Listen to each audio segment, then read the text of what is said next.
Hello and welcome to Too Many Movies, the podcast where we discuss DVDs, Blu-rays, and even the occasional VHS tape. I'm your host, Hal, and with me here today is Ben. He's back, everybody. Yes, we did it, boys. Yeah, it's me, Uncultured Swine, Ben. I'm back to reclaim my throne that was stolen from me by William. He needed a mere 50 TV, animated shorts to surpass me, but now we come back with the firepower, 5 movies. Yeah. And he won't know what hit him. He won't know what hit him. I won't know what hit me. Oh, We may have been a little over ambitious with this episode. No, you know what? That's fine. I've just to start things off. Yes, today is a very special episode.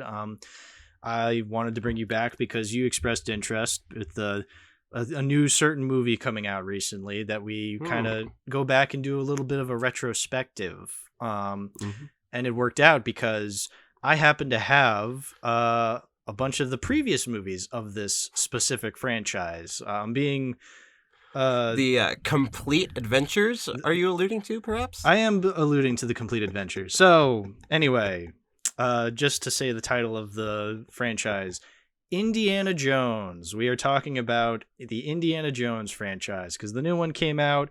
I happen to have the Complete Adventures Blu-ray set. It just made sense. It made sense to do this around the time that we're doing it right now. So, and you obviously wanted to talk about it, and I was like, hell yeah, let's do that. So we're here. This has been in the making since our Shining episode. Yep. So, you know what? There's no time like the present, Ben. Let's start where it all began back in 1981 with Raiders of the Lost Ark. Ben, what did you think of Raiders of the Lost Ark? Yeah, it's pretty good. It's pretty good. Yeah, I agree. Yeah. Moving on. Yeah. All right, next move. We're killing it on time here. Yeah. It's one of the best directed movies of all time. I mean, the stunt work is fantastic. The writing is also fantastic. I mean, it's right up Spielberg's alley. I heard that it's kind of like a revenge thing for him against the Nazi. He's got Jewish descent, he's got like Jewish roots.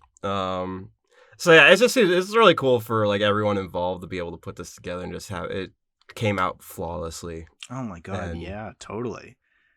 So yeah, I think it's not really a bit of a steamy take here. I think Raiders of the Lost Ark is a pretty good movie. You know, yeah, but like what makes it so good is that it is just this adventure serial essentially, because it's based off of the adventure serials that Spielberg and Lucas grew up with. Exactly, yeah. Lucas being George Lucas. He directed Who's that? I don't know. He directed some movies. I think it was called like Star Trek or something. Anyway. Okay. So he wrote the screenplay for that, or he wrote the story for this, and then Spielberg obviously directed it. And it does, like, looking back at it, it does feel like a celebration of adventure serials. Yeah. And what I like about that is it's not just an homage. It's also like an actual established universe. Like it's both an homage to something that came before, but it's also a brand new breath of fresh air for like something new. You know what I'm trying to say? Yeah, because you don't have to have any I don't have a ton of previous experience of like what they're referencing. It definitely feels like its own thing, but you can also understand what they're like. They are paying tribute to that. Exactly. Yeah, it's incredible how it works. Yeah, no, it's so much fun to watch. Just from obviously as I've gotten older, I've really started to appreciate Spielberg's directing. The way scenes will just come right after the other, how it just like keeps the plot moving, how like, you know, scenes in any other movie, like especially like one of the very first is like the exposition scenes where like, you know, the two government officials come to Indiana Jones. They're just like, oh, the Nazis, they're looking for the Ark of the Covenant. What is that? And then Indian Marcus Brody are like, just like, oh, the Ark of the Covenant. We have to explain this to the audience because they may not necessarily know. but like it's still filmed in like such an exciting way because the characters are like moving around, the camera's moving around. It's like getting you. Yeah, it's like the most basic like God, I forget. The most basic filmmaking techniques, like dialogue that explains like Sure. what I think. I'm blanking on what the term is. exposition. Exposition, yeah. It has so much tension though. It's crazy. That's like true you could too. just like. Yeah. I mean, yeah, there is tension of like, yeah, this could be a really powerful device, but yeah, like Spielberg does a great job harnessing the tension of like the most basic scenes. Mm-hmm. Yeah, no, totally.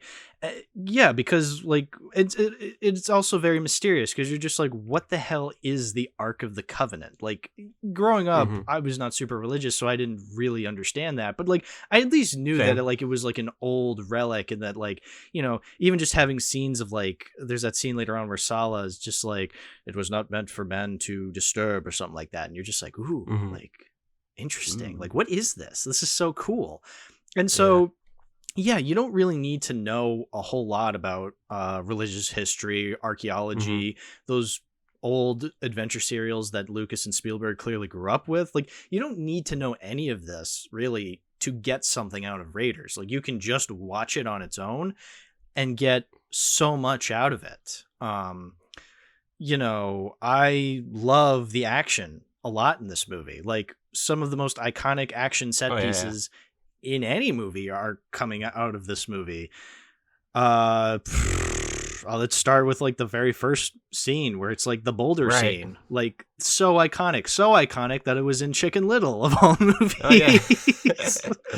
Oh, it's in more movies than that. I'll promise you that. Well, probably, yeah. There's that episode of The Simpsons where it starts off with Bart taking that's one of my favorite Simpsons themes. That's great. Yeah, taking Homer's money jar.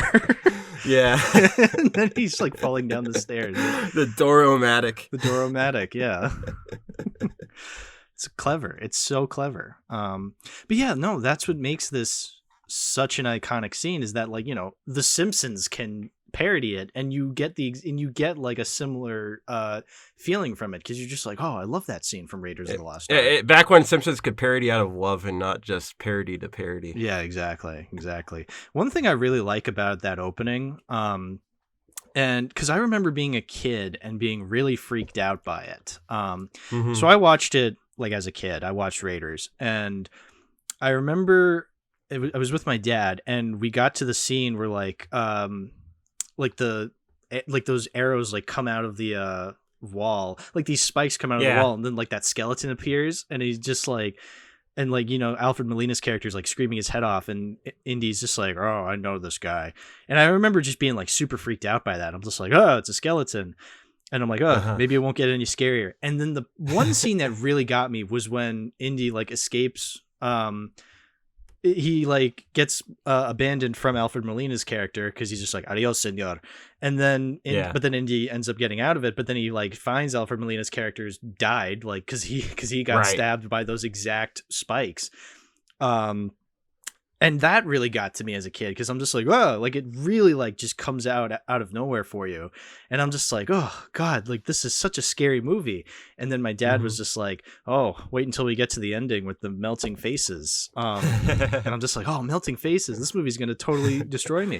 Wow, but, spoiler warning, Dad. Yeah, spoiler warning, Dad. Well, here's the thing, actually. That might actually apply to this, because possible hot take, I was never really freaked out by the melting faces in Raiders of the Lost Ark. Yeah.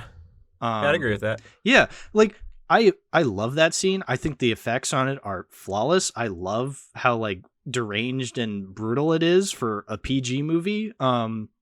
But I was never, like, even as a kid when I watched it, I was never freaked out by it in the same way that I was freaked out by that opening set piece with, like, Alfred Molina's character just dying. Like that was the scene that got to me as a kid. And that's probably because it's within the first 5 minutes. And so like once that was established, I feel like for the rest of the movie, I was kind of on edge. I'm just like, oh, now anytime they're going to try and freak me out, I'm a little bit more protected because I'm like anticipating it more. Whereas like, you know, those first 5 minutes, I was not ready for that. So that's probably why.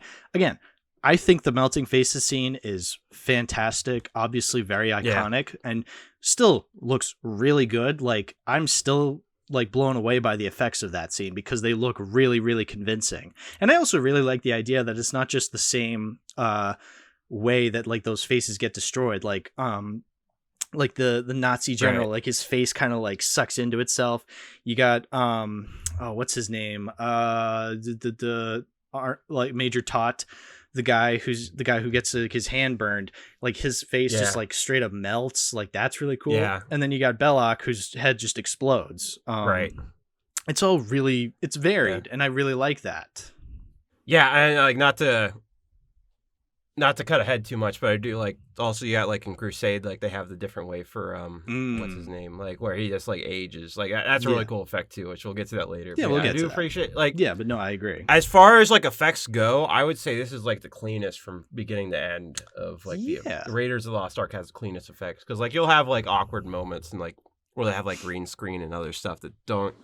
You can kind of see where it's like not perfect. The effects on this just feel really clean. It's so impressive. Like it's the immersiveness and like you don't notice anything wrong with it. Isn't that funny? Like notice anything? Like say it again? No, I was just gonna say, like, isn't that funny? Like the best looking of the Indiana Jones movies was the first one and the oldest one. Like, isn't that funny? Yeah.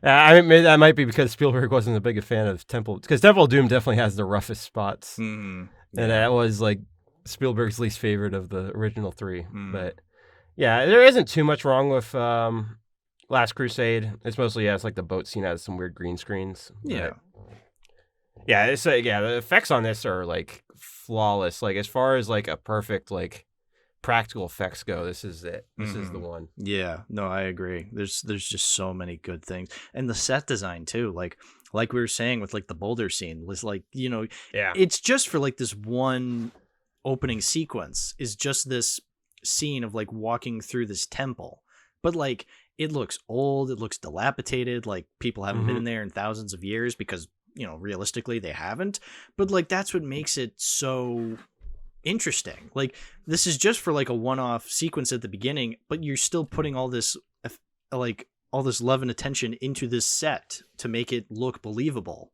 I didn't get to watch a ton of behind the scenes, but like the amount of time they invest in like building these sets is insane. Yeah, exactly. Like it's kind of, you understand the gravity, like the distance between like a lower budget like amateur film and like how much it took to actually make this. Like you really start to appreciate like these sets are not the stuff that some of it does just naturally exist, but other stuff, it is like, and you got to like have all the like the practical effects like set up to like they gotta like set up the saws and like you gotta set up the booby traps by hand. Yeah, like, exactly. I mean, it doesn't just exist like that. Yeah, I mean, realistically, that's what would happen in universe. Like, some tribesmen had to set up these booby traps. So, like, And the tribesmen are interns in L.A. Yeah, exactly.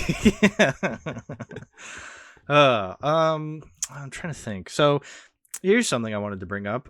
Marion, played by Karen Allen, the love interest of the movie.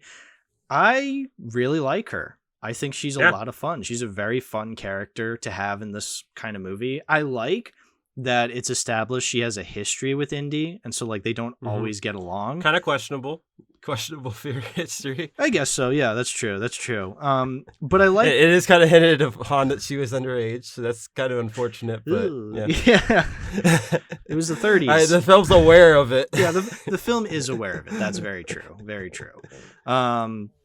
But yeah, and I like that, like, even though they have a bit of history and they don't get along very often, you still buy them having a relationship. And so then when Indy like thinks she's dead later on, like you really feel his pain. I love that scene where he's just like talking to Belloc, and Indy goes, "You want to talk to God?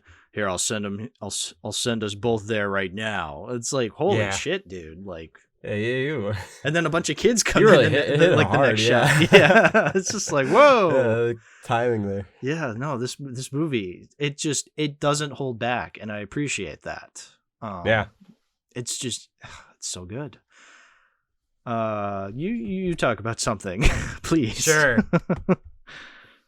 I want to go back to the beginning, and maybe it's a maybe again it's a tribute to the original serials and whatnot, but it is a kind of weird title, just in a nutshell. That's a good point. The original. It's not Indiana Jones and Raiders of the Lost Ark. It's just Raiders of the Lost Ark. Mm-hmm. It's just like that. That's it. And great. Like Spielberg's name's on it. The marketing, all the posters and everything look great. So I'm sure it wasn't a big deal. The titles like that, but yeah, it's not like. In a nutshell, yeah, it doesn't really pop out as something like, oh yeah, this is a cool title or anything. It's really and all the mini titles are like that. It's all like da da da of da da da. Yeah. But yeah, the starting point of not having the brand recognition of Indiana Jones' name and whatnot. It's just kind of weird. Yeah, no, I agree. I think it is and I think in general, I think the title is a bit weird because you don't really think about it. I think because it's so iconic now, you just accept it as, oh, Raiders of the Lost Ark. But really you have to think about, oh, right. But the title does apply though, because because they literally are raiders and they're looking for the Lost Ark. So it's a good title. It actually works. And I feel like it's a good thing they just named it Raiders of the Lost Ark, and then subsequent sequels after that could just be oh, it's Indiana Jones and Temple of Doom, Last Crusade, Kingdom of the Crystal Skull, yada yada yada. It's okay, now you can establish it because the character of Indiana Jones has been established. So that's why the sequels kind of aim for putting his name in the title. So then people can be oh, yeah, let's go see the new Indiana Jones movie, honey. So yeah, I can appreciate that. That's a good point. I also want to go back to the writing room. I think they basically I think it's kind of cool that they basically do lay out the plot of the movie. Everything, where stuff is and whatnot. It is it's kind of cool. Yeah. Everything is kind of predetermined, and there's a little fan theory or whatnot that likes to mock that Indiana Jones doesn't really have any agency in the movie. Everything just kind of happens around him, which is first of all not true, but second of all not really important because it's more about Indiana Jones does have a good arc in this movie. Mm-hmm. But yeah, it is kind of cool that it's kind of about his hubris. I don't know if I'm using that word right, or but yeah, when you have the moment at the end of the film where he's Marion Turner, don't look at it, kind of that character arc where he understands this is bigger than him, there's things bigger than him. Sure. And having that understand it's kind of intentionally his agency in the film, even though he does discover stuff on his own that wouldn't have been discovered he has information not privy to the Nazis that he's able to discover where the Ark actually is and whatnot. Yeah, and he has information that the audience doesn't know about because we're not all archaeologists. Because that's the point. He's not really a vessel for the audience. He's not really role model, but a self-insert, I would say. He's someone you want to be. I'm trying to remember what the he's the guy that guys want to be. He's in a way he's almost a Gary Stu. That's a little bit extreme, but he's the really cool guy all the guys want to be. But he's a self-insert, of course. That even then, the stories about how it's as cool as he is, the Ark is more powerful. That's what is okay. Yes, and that's what he learns through the course of the movie. Is that his hubris is he develops humility and understands that this is bigger and he can't shoot his way out of this. I mean, yeah, because he has to respect the power of it. Yeah, and I feel it's definitely hinted at throughout the film. Obviously, with Sala being man was not meant to find this, and the fact that they're going through all these trials and all these obstacles to get to this damn Ark. It's maybe I wasn't supposed to find this, but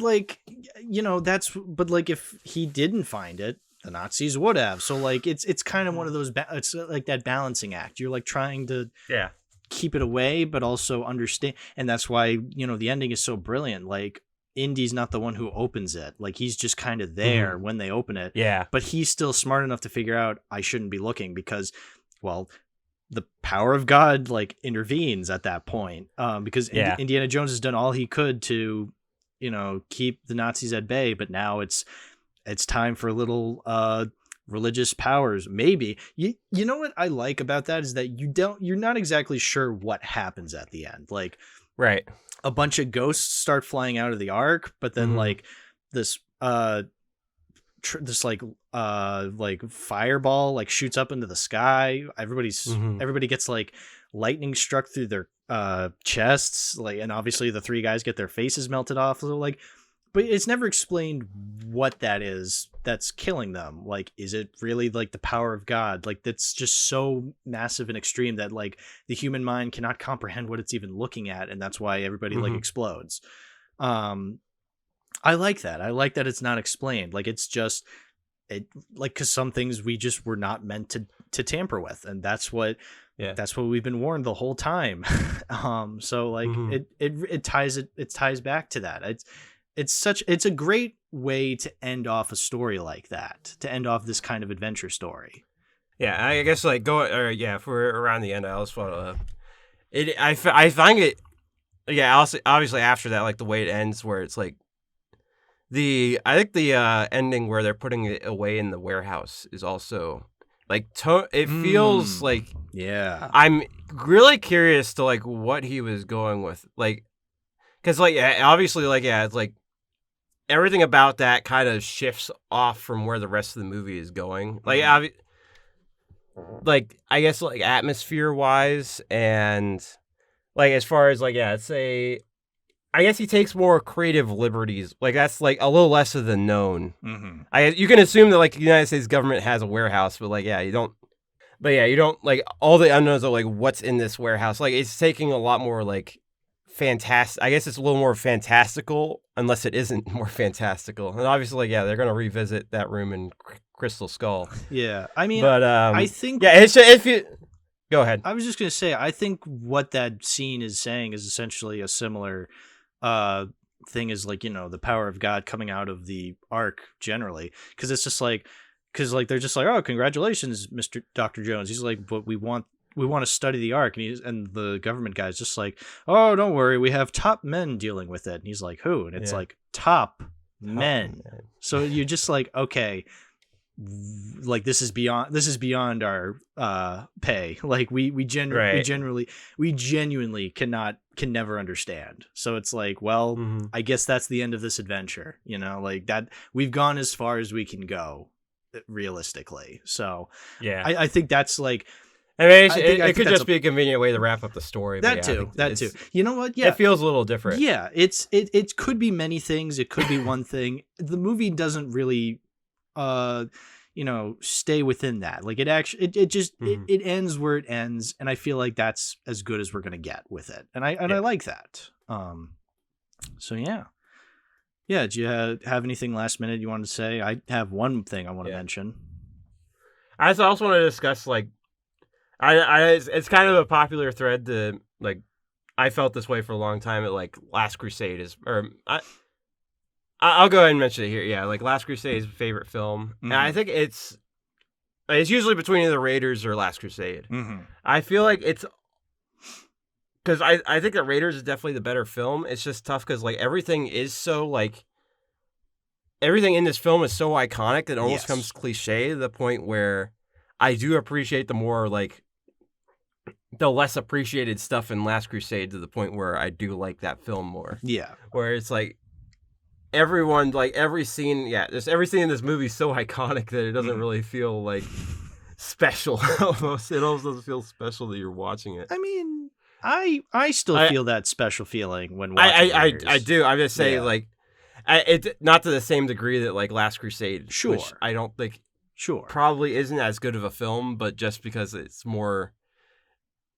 not quite, like, the stuff in it feels a little more, like, not, like, over-referenced. Sure. To the point where it feels more special, I guess. Yeah. No, I totally get that. I agree. I think Raiders, I think Raiders is definitely the more iconic one, and I feel like that's both a blessing and a curse for Raiders, because it's like, oh, it's so iconic that you're just like, well, what can I really criticize without feeling blasphemous, you know? Like, which I feel like there are small things, but even those small things don't really bother me. Like, I feel like this movie's just so good. Like, there's a reason. I mean, there's a reason it's so iconic. It's because because these things really, really work. Like, they didn't just become iconic on accident. Like, there's a reason, like, the scene of Indiana Jones about to fight a swordsman and he just shoots him is so iconic. There's a reason why the boulder scene is so iconic. There's a reason why the face melting scene is so iconic. It's because those scenes are so good. So yeah, no, but I agree. I think it is a bit, it is, it's no fault of its own. Of course, obviously, not, of course, yeah. not. Yes. I just say from like personal, like, yes, personal responses to it, I think people do tend to, at least people on like film Twitter and whatnot, tend to appreciate Last Crusade more because it does feel more, like, it feels more special to them. Yeah. I'll get into more of my thoughts on Last Crusade when we get to it, but to wrap up my thoughts on Raiders, well, first I just want to mention, when you watched Raiders, did you see the coat hanger gag in the movie where, like, Major Tote is like whipping out this, like, what do you think are like nunchucks, and then he like folds it and just makes it into a coat hanger. Yeah, it gets me I forget every time that's gonna happen. It's so good. I just wanted to shout that gag out. I love it so much. It's so funny. That's one that is underappreciated. That's one that you won't see referenced other places.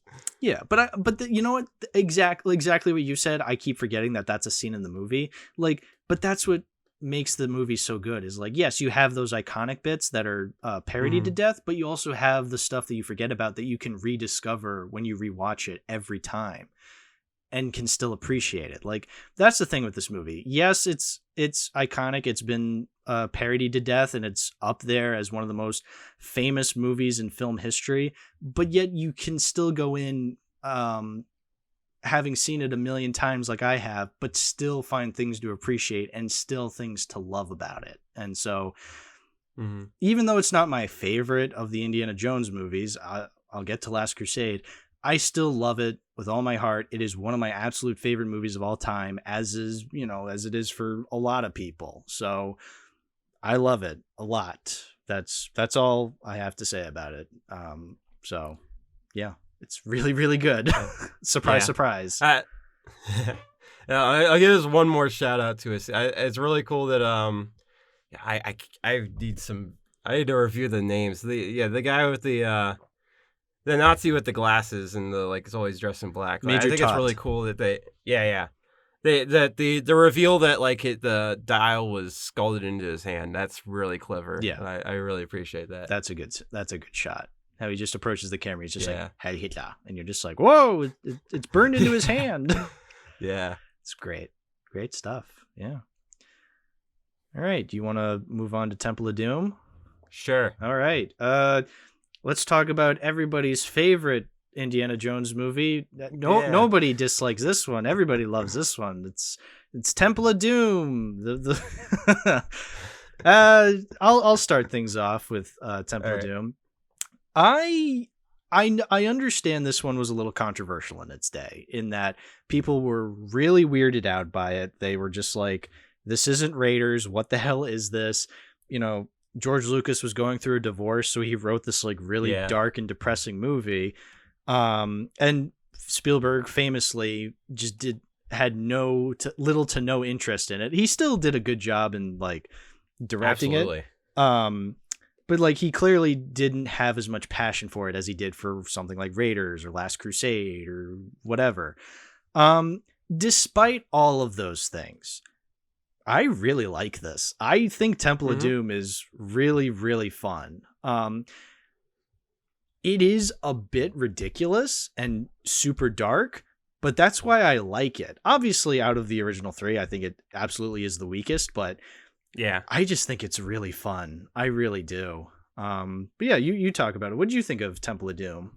I think this would be a good point to mention that how I watched through these this time around was I decided to. I've heard it recommended before that watch them in like the canon order, so like based on like when they happened within canon. So like Temple of Doom happened in 35, 36 for Raiders, and 38 for Last Crusade. Mm-hmm. So when I watched them in order this time, obviously I've watched them plenty of times before, so it's not that nuanced of experience for me. But like I watched Temple of Doom first, and it's first of all like as far as like introducing a character, introducing like a franchise, not the best. Like obviously it was not designed to do that, and it doesn't do the best job of it. Sure. But it is like, as far as like Indy's character arc, you can understand. You see that like he is younger. He's a little more like brash and like violent and like not as quite as like he's not quite as motivated to do the right thing or be value human life. Like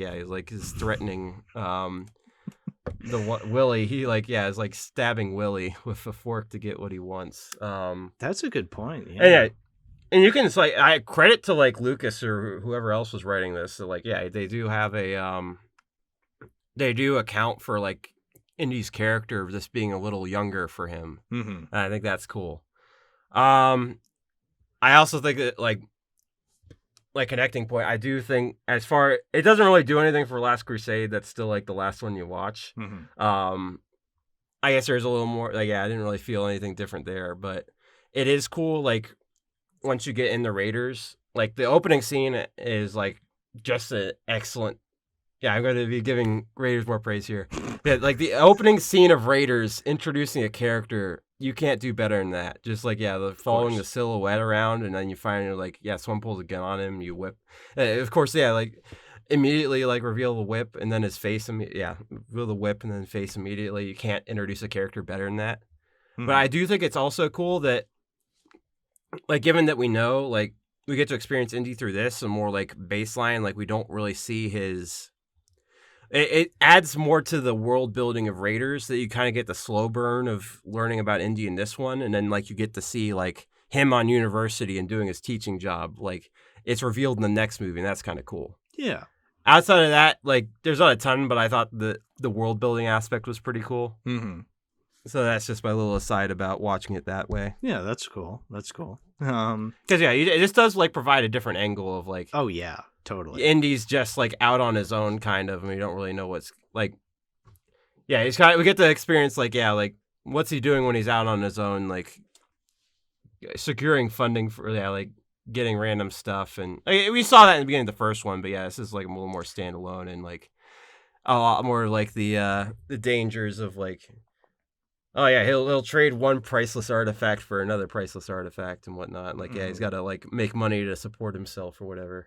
Yeah, I think that's one thing that I love about Temple of Doom is it really is trying to be its own thing. And I appreciate that in a series like Indiana Jones. Like, with something like Star Wars or Terminator, like you want your sequels to kind of tie in with the grander plot, whereas like something like Indiana Jones, there is no grander plot. Like it's like the point of the series is like these are little adventures that this guy goes on, and so the sequel has literally nothing to do with the previous movie. So Temple of Doom, obviously they start off with it being a prequel, so it happens before Raiders. But also there's no Nazis. There's no characters from the first one except for Indy. Like there's no Marcus, there's no Sala, there's no Marion.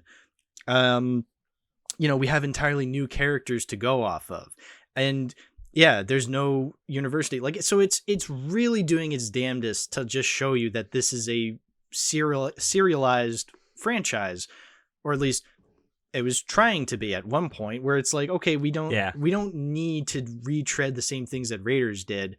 We can do our own thing. Obviously, audiences didn't really like that back in the day. And for years, people have been saying like, that's why, not to say that this is like, the Spider-Man 3 of, well, I mean, I guess it kind of is because it's a movie from a trilogy that people really like, but they don't really like the movie, but then they kind of learn to love it. But I'm not saying Temple of Doom was like, let's say, Alien Resurrection. I don't know. It's just a sequel I just pulled out of my ass. Like, that like nobody really likes. Like, I think Temple of Doom has its fans, clearly. But clearly it was not the major hit that Raiders was. It was not the juggernaut that Raiders was. And so that's why Last Crusade has a little bit more similarities to Raiders. But again, we'll get to that. I really do like how amped up the pulpiness of this movie is, though. Like, because people say it's the darker sequel, and it is, but it is also a lot goofier too. Like, especially in that opening. It's a weird, like, especially that opening where like Willie Scott's like performing like this big number. You're just like, whoa. I like that. It makes no sense. I love it. Yeah. I love that shit. I love campy, it's classy shit. Hell. Yeah, classy. Yeah, it's really funny, and I love the quips that Willie has, where she's just like, "Oh, this guy's really small." Like when it's just the ashes of like this former king of China, or like, you know, and then like when they're like fighting in the when they eventually break out a fight and they're like fighting. Well, first of all, when Indy shish kebabs a guy and then like and then they start like this whole brawl in this dance club and like the band is playing music. Like that's funny. Like, and that's the thing, like this movie has a lot of really funny moments, which again might be a little weird for some people, but because I'm a weird guy, and it's the like tonal weirdness of it. Yes. We'll continue to get it. It's like again, go in the opener, like one of the best, one of my favorite moments of the movie is when, like, Indy, they get on the plane and Indy says, "Nice try, Lao Che," and then he closes the door and it has Lao Che's name on the door. It's so good. That is so well done. So well done. So well done. Yeah, it's so funny. And yeah, I do understand when people say this is darker, because then you start getting into like the thuggy Indian gang that's like this a cult and child slavery. Yeah, this child slavery Indian cult that's like death cult. Like, yeah, that's when it starts to get a lot darker. And you have Mola Ram, who like sticks his hand in a dude's chest and pulls out his beating heart and lights it on fire. Like that shit is intense. Like, and it is. I'm glad it's in a PG movie, because it really shows that, like, you know, a kids movie does not need to be sanitized, but this isn't a kids movie. Like, it's a movie for all ages. It's just suggested that it's parental guidance. Like, that's what PG is. Like, PG, one thing that has always bugged me about rating systems is that, like, people assume a rating means kids and or adults or like teenagers. It's like, no. G stands for general, PG stands for parental guidance suggested. Parental general. Everybody's different. Everybody is different. You know, you can be 10 years old and you can watch Raiders of the Lost Ark and piss your pants in fear, or you can be like, this is awesome. Like, it doesn't matter. Like, that's like, ratings are not supposed to be set in stone rules that you follow. They're supposed to be guidelines to suggest, but you as a parent need to, you know, be a parent and make those decisions yourself. But, you know. Right. As is tradition, that's just not how it works. And obviously, because this movie caused the PG-13 rating to exist, you know, that kind of just made things a lot more complicated. So now we're just like, PG means Frozen and Inside Out. It's just like, but also Raiders of the Lost Ark. It's like, what is this? Anyway. Well, you can kind of understand, like, like the pre and post. Sure. PG-13. Like honestly, Jaws is PG, I'm pretty sure. Yeah, Jaws is PG. I was terrified of Jaws. Well, not terrified, but like, you want to talk about this being PG? Yeah, fucking Jaws being PG. Yeah, exactly. But here's the thing: I like the dark stuff. I like dark movies like this, because I like when movies are able to, like, you know, take chances. So, like, as messed up as that sounds, I like the constant killing. I like the human sacrifices. I like the child slavery. Yeah, you can quote me on that. It's like, but it's like, I like it because, you know, it's an obstacle for Indy to overtake. And I feel like it is kind of cheesy in that, you know, because it's just like, oh, child slavery in these mines, like how utterly ridiculous that Indiana Jones is fighting these people. Like, that just shows you how evil these villains are. They're like, oh, we're using child slavery. Oh, we're sacrificing humans into this fire pit. You know, we're lowering them down in this cage. We're ripping dudes' hearts out and setting them on fire. It's like, it's dark, but like comically dark as well. You know what I'm trying to say? Yeah. Yeah, I most of the time I think that works. I think it does just it is weird that you just have all these kids. Like it's weird. Like it is like points where it does feel kind of like obviously like Willie's character does feel like she has her good moments and other times it just feels really childish and like yes, kind of embarrassing. Yes, and it can be like the same way with like the kids and whatnot. Yes, the voodoo doll can kind of varies back and forth between feeling like, okay, this is kind of neat, and sometimes it feels kind of ridiculous. Yeah, it's leaning. Yeah, it's leaning more into the pulpy angle that these movies are trying to pay homage to. But like, correct. But that's the thing is like, what made Raiders work is that it was an homage to these things, whereas like Temple of Doom, they're going a little further and just being those cheesy adventure serials. It's like, okay. You're being too literal now. Like Indiana Jones was not meant to be an adventure serial. It was meant to be an homage to adventure serials. But I still like that. Like, I think it's funny. Yeah, I love how funny and just how nuts this movie is because it's so dark and comically goofy at times. Like, I like that, you know? Yeah, I'll say I don't think that like. Yeah, as much as the writing might be a little off, but yeah, it doesn't feel like it's an assassination of Indiana Jones' character at all. Like, no. It feels like an Indiana Jones movie. Yeah. Like, it doesn't. It feels like an Indiana Jones movie. It's just going a little too far, but it never goes. Right. It never loses. It never loses what Indiana Jones is about. It just gets a little distracted at times. Is the thing. Yeah. Let's talk about Willie. I feel like we have to talk about Willie Scott. Another hot take. And I know I've gone on record saying I don't like her in previous video. I did do an Indiana Jones video a couple years back where I said I didn't like Willie Scott.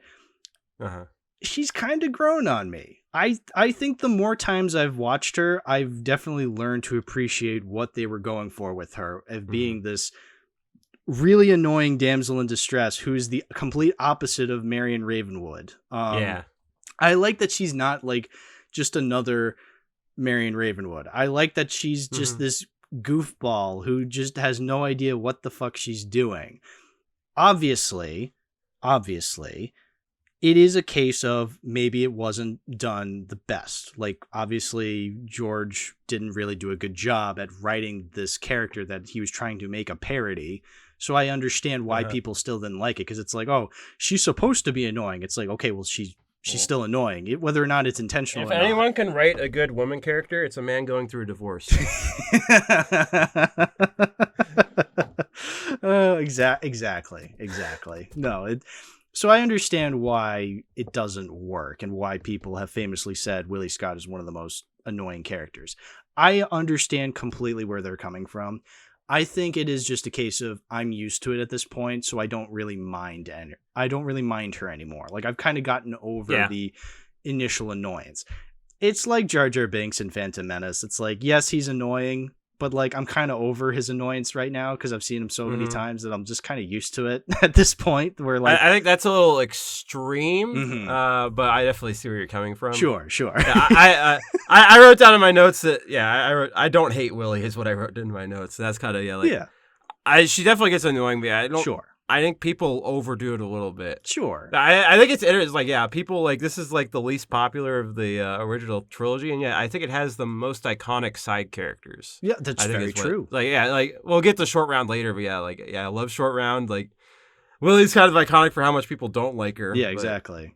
I was like, this is like, it sticks in people's minds. I agree. No, let's talk about Short Round then, because I agree. I think Short Round is one of the best side characters in an indie movie. Oh, yeah. Like, you'd think with George Lucas and child characters, it wouldn't work because, well, again, Phantom Menace. But, like, it works. Like, because Short Round actually does things in this movie. Like, you know, when Indy's just like, Short Round, do this, he does it. When, like, you know, because he knows how to drive a car. He knows how to punch a guy and how to fight people. It's like, it's obviously not very realistic, but again, this is a movie about an Indian death cult where a dude gets his heart ripped out and set on fire and he's still alive to see it happen. Like, I'm not asking for realism in these Indiana Jones movies at all. So I can buy a kid driving a car. So, but yeah, no, he's really, and I like his relationship with Indy. Like, you know, I buy him as more of a son to Indiana Jones than I do Mutt. Just because I like their relationship. And I like how, you know, people have pointed out, and as we said, like, yes, George Lucas was going through a divorce. I like, someone pointed out, like, this is the perfect divorce movie because it's about a dad and his son, like, going on an adventure, and their bitch of a wife is like, / mom is like just being this weirdo in the background, and they're just like having this fun adventure. It's like, yeah, this is the perfect metaphor. But yeah, no, I really do like Short Round, and I think he does. I think when it comes to kid side characters, Short Round is one of the better ones for sure. Oh, absolutely. Yeah, and yeah, I think shout out to Quan too. Like, shout out to Ki-Hu he's Kwan. so much charisma. Yeah. He has so much charisma. It's just he's just a joy to watch. He's just so happy. Like, he's not always happy, but yeah, he's got so much charisma and like, energy to it. Totally, it's great. He's super fun to watch. I'm not just going back and saying I like Short Round because we're in the Ki-Hu Kwan sweep currently, but like, but no, I do think, you know, it is a performance you start to appreciate more as you've gotten used to it. And you're just like, okay, I now know what they were going for with this character. And yeah, Ki-Hu Kwan, like, so good. He's so good at being this like really ecstatic child character. He's really fun to watch. He is better than Willie. I will attest to that. I probably pissed off some people by saying I don't mind Willie. I will say I prefer Short Round. Yes. Yeah. Can we talk about that minecart chase scene? Like, it's so good. It is so good. Is it better than the minecart chase scene in Open Season Scared Silly? Debatable. Kind of hard to say. Tough one. But I will say it's pretty good. Which I found out recently that like there's like, so like some of it is stop motion. Like I kind of figured like some of it was modeling, and like, you know, you had like scenes of like going, you know, like model trains or something like that. But like some of it is stop motion, which I never knew. Like looking at it, like I guess I can see, but like I'm still fooled by it. Like I'm just like, no, that's Harrison Ford. They shrunk him down and put him in a minecart in the tiny thing. They didn't do any stop motion. It's like, it's really good stop motion if some of it's stop motion. Like I genuinely would never have known. Like it's that convincing, you know? Right. And like, there's definitely like weaker parts of like, there's some weaker effects in this movie. Yeah, the minecarts are not it. Like, no, so you good. do not notice the short, like it's not, they're not shortcuts, but yeah, they're like the little effects they do to like, where it's like not practical to do stunt work. Like, you don't notice it. Yeah, like you don't know. It's just really impressive. It's so impressive. I'm so impressed by it. I love everything about the minecart chase scene and how it leads up to the bridge. It's very good. Very, very good. Yeah, I just want to say, like, I feel like of the original three, like the stunt work in this is probably my favorite of the three. Like, I think it's the best work that, like, even if Spielberg wasn't super into this, I think, the stunt work is, again, there's some bad effects, but for the most part, like, stuff like this, the bridge scene, and it's like the cult room and everything. Like, I think it's, the best of the franchise. Well, that's the other thing. Or, like, even the opening scene, like, the bridge scene. Like the bridge scene, especially, I learned that like, oh, those are dummies that fall off the bridge like when they exploded. It's like, really? Like, most of the falling scenes are good. Like, like some of them aren't as good. I'm gonna say like, the what's the cult leader? Mola Ram. Like his death is one of the weakest of the franchise. Like, the effects for him are not very good, and the cuts to gators are very cheesy. I think it's funny. I think it's funny, but also like, you could have done better. I think it's funny when he's falling down and like his head scrapes against the cliff, and like you see red. And it's just like, well, his head was already red, so like you can't really tell, can you? And then obviously you just see scenes of gators like chewing up like fabric clothes. It's like, oh, how convincing. It's no, I agree. Like there's some angle, like the bridge scene, like when it actually like collapses is flawless. Like I was convinced so hard that like that looked real, But then, like, Mhm. you know, obviously there's obvious green screen effects where, like, guys, like, fall down, and obviously Yeah. it's a set in a green screen. You're just like, oh, okay. But look, I can forgive it because I think it's charming. I'm charmed by the old green screen effects of the 80s. Yeah. So, yeah. Yeah, let's say, compare, like, I don't know, like, one that's bothering me recently is definitely, like, the speeder bike chase in, like, Return of the Jedi, but, like, I didn't notice it as a kid, so, like, I like the speeder bike race chase scene in Return of the Jedi because I like the no, it's cool. It's cool. It's Yeah. just like the green screen's kind of no, the green screen is obviously really bad, and but like I like Yeah. the idea of like some guy just walked through the woods in the redwood forest in California, and then they just sped up the footage. Like that's how they got it. I didn't know that. That's yeah, funny. no, that's what they did. Like I think I didn't know that. but I think that's really cool. I think it's really cool. Yeah, like, that's cool. When an effect is poor, but you understand how they made it, and you can appreciate how they made it. So like you don't really mind. Yeah. Whereas like here, it's like some of the green screen, you're just like, okay, they just put a green screen there. It's like, yeah.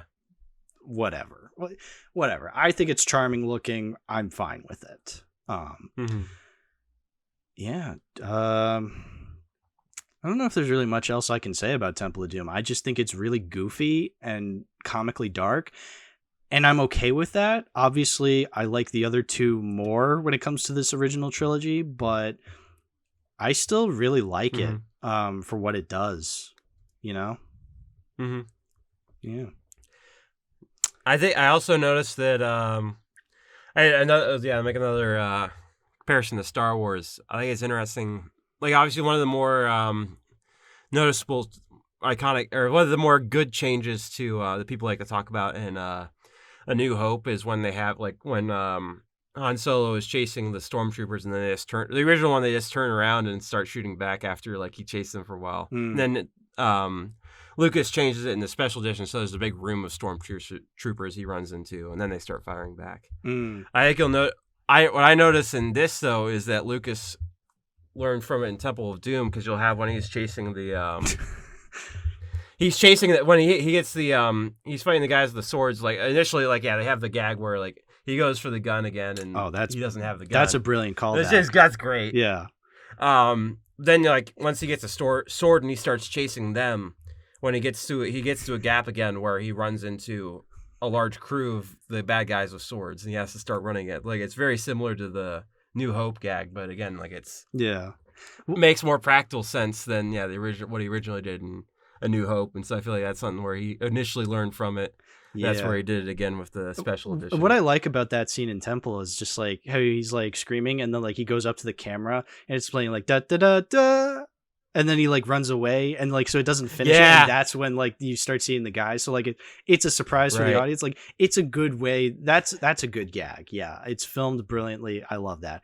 To bring up the last thing, actually, to bring up the whole gun thing, it's funny to us as the audience because he chuckles. He's like, I don't have a gun like I did last time. But then you remember this is a prequel. This is before Raiders. So I mean, I guess it still works because he's just I didn't have one this time, but then in Raiders he did. But I think he learned. Yeah, he learned. Whereas here, here it's funny to us because it's it'll play like last time. No, it didn't. So you know what? I was gonna try and critique that, but I think no matter what, it works. So yeah.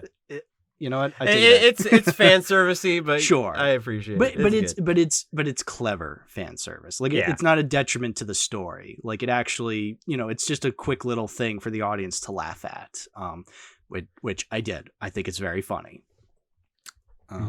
Couple more campy things on it. You'll notice on the voodoo doll, they have they even have the little whip on the voodoo doll. Yeah, they have the little hat, the little whip. It looks like a little it basically just looks like a toy. Yeah, that's funny. They put a lot of care and effort into making this voodoo doll with a hat. That's how you know that. That's how the voodoo spirits know that that's Indiana Jones, is they have the little hat and the little whip. Yeah. Yeah, that's funny.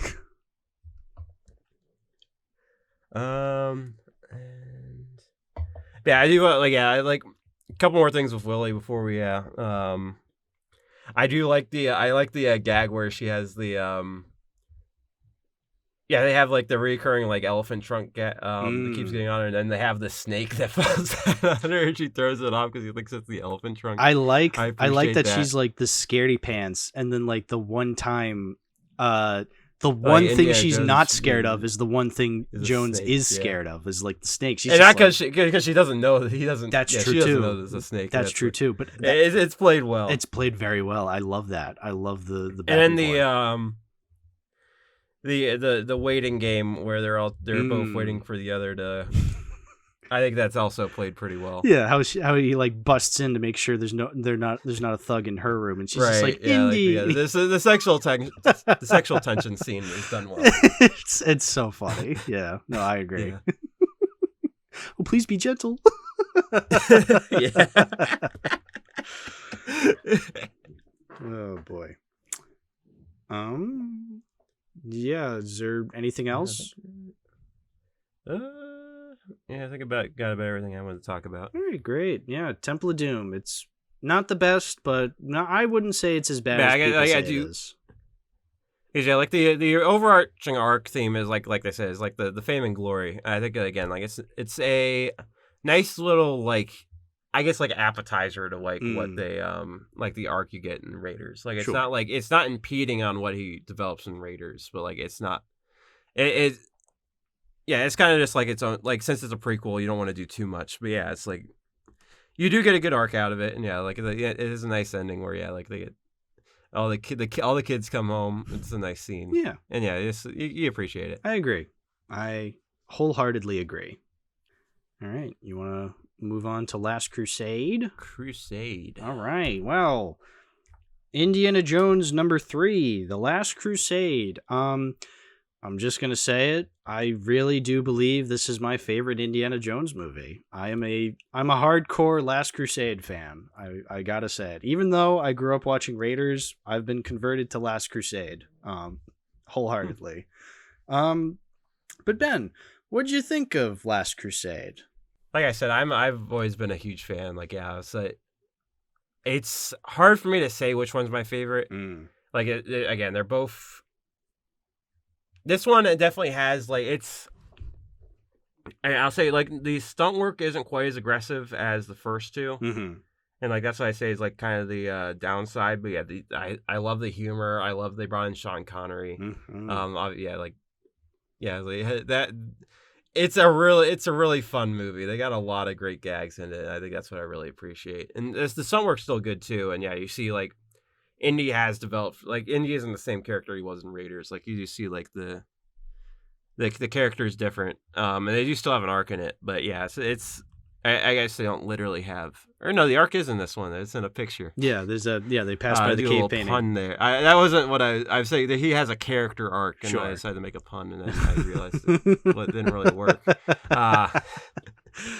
That's but no, it's definitely it's got a lot of great gags. The characters are fun, and yeah, I really appreciate it. It's a lot of fun to watch. Yeah, it definitely feels like Indiana Jones. It feels like the natural progression you would go to after something like Temple of Doom not really working.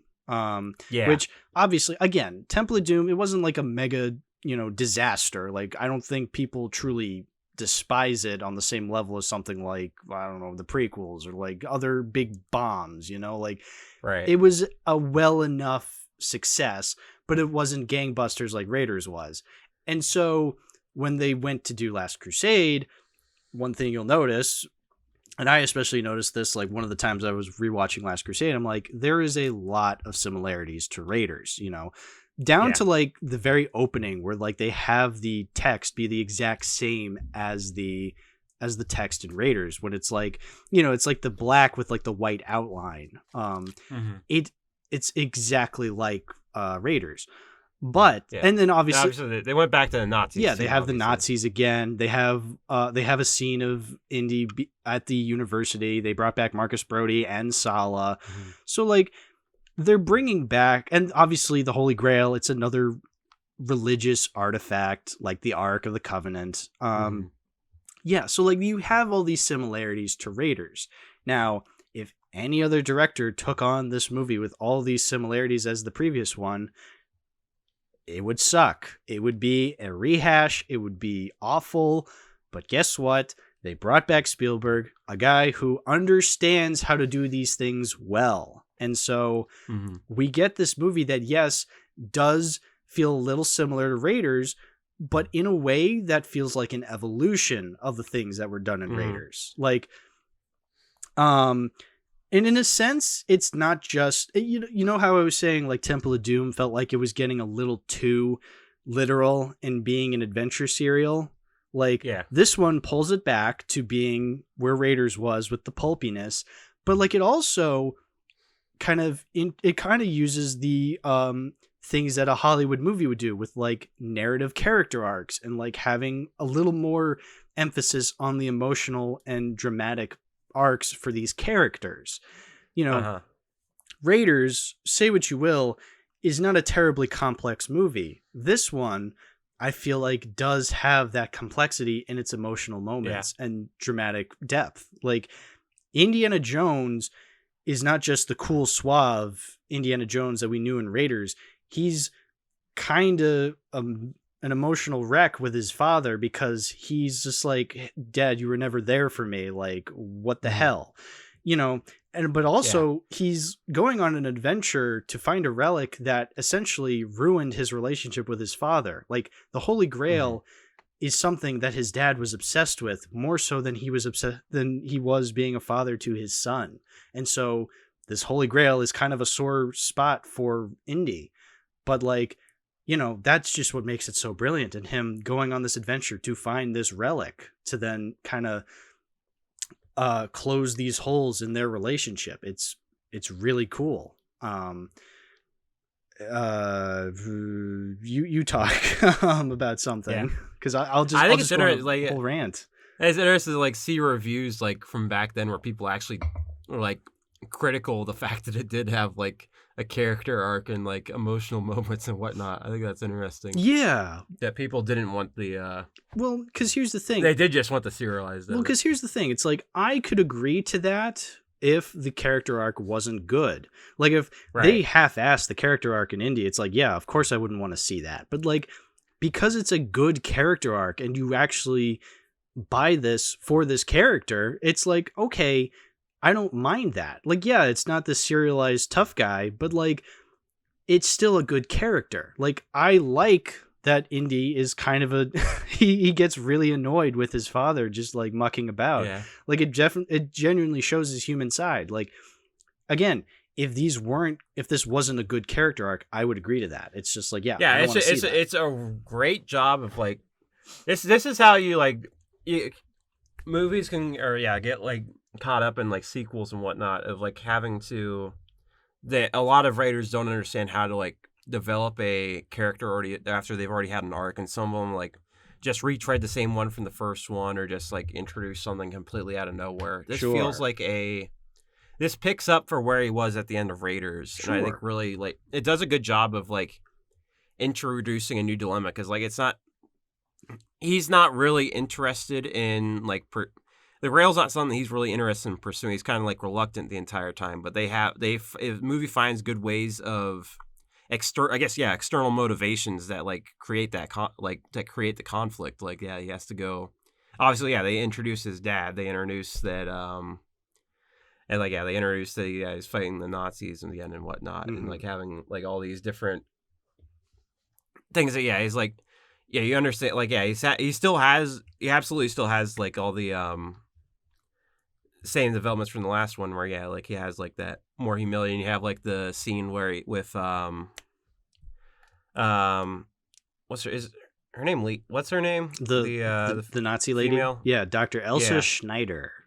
Schneider. Like I like the scene where they like is like she says something along the lines of like I'd do anything for the Grail or something. You would have done the same. And he says, "I'm sorry you feel that way." Yeah, I think that's just really cool. Like, show like the development he's had. Like he's so brilliant. Like they don't understand like where he's at, where he's grown, and like he has that appreciate. I also like jumping kind of the end, like the once you do get to the end though, where like it is right within his grasp, and he like feels that calling again to like risk everything for it, and like because it's right there, and like having his father be the one that will say let it go. Yeah, that's a really great way to wrap it up. Oh, so good. Again, like I wouldn't care for these things if they weren't good, but that's the thing. They're done so well that it's like, yeah, I have to love it. Like it's because it's done so well. Like they didn't have to go this extra mile with these character moments, but they did, and that's what makes it so brilliant. Yeah, no, I agree. And I guess I could also get into that. Just like, I mean, the idea of like Indiana Jones going after this Grail that again is kind of been like a wedge between him and his father. You know, I like when he's going, like, I especially love the leap of faith scene, how it ties into that, because it's like literally it's the scene of like, you know, Indy has to then believe that like there is something beyond there, because he's like, you know, he's been skeptical because he's just like, you know, he's seen his father do this stuff for years and he just doesn't really believe that it's there because it's driven him away from his father.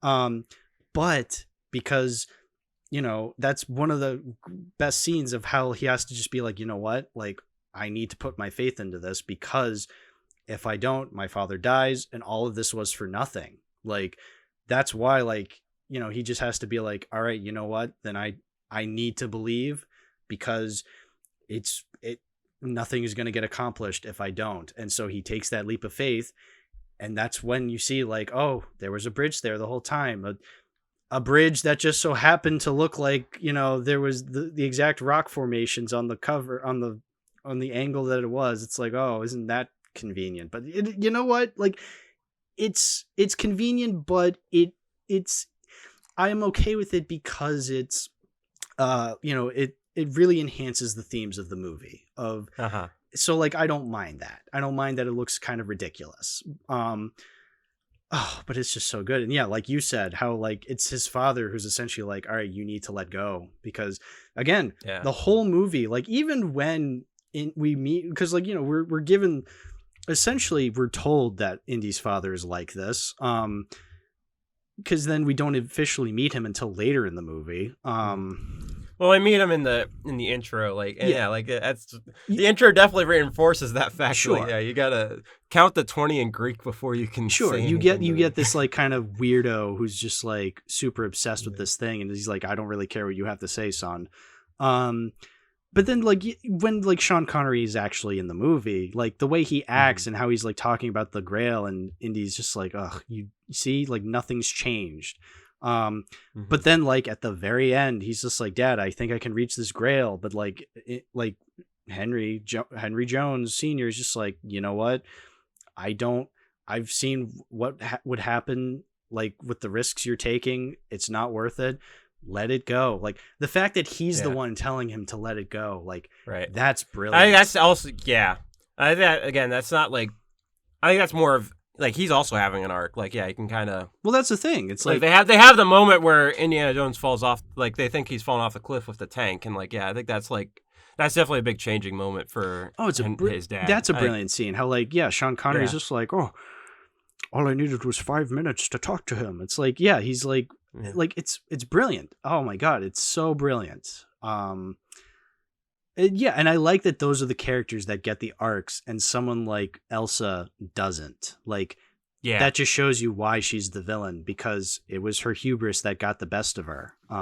She's like, I need to find this Grail for fortune and glory, and then she's so obsessed with it that it's her ultimate undoing, and that's why she falls down into the mist. It's brilliant, so good.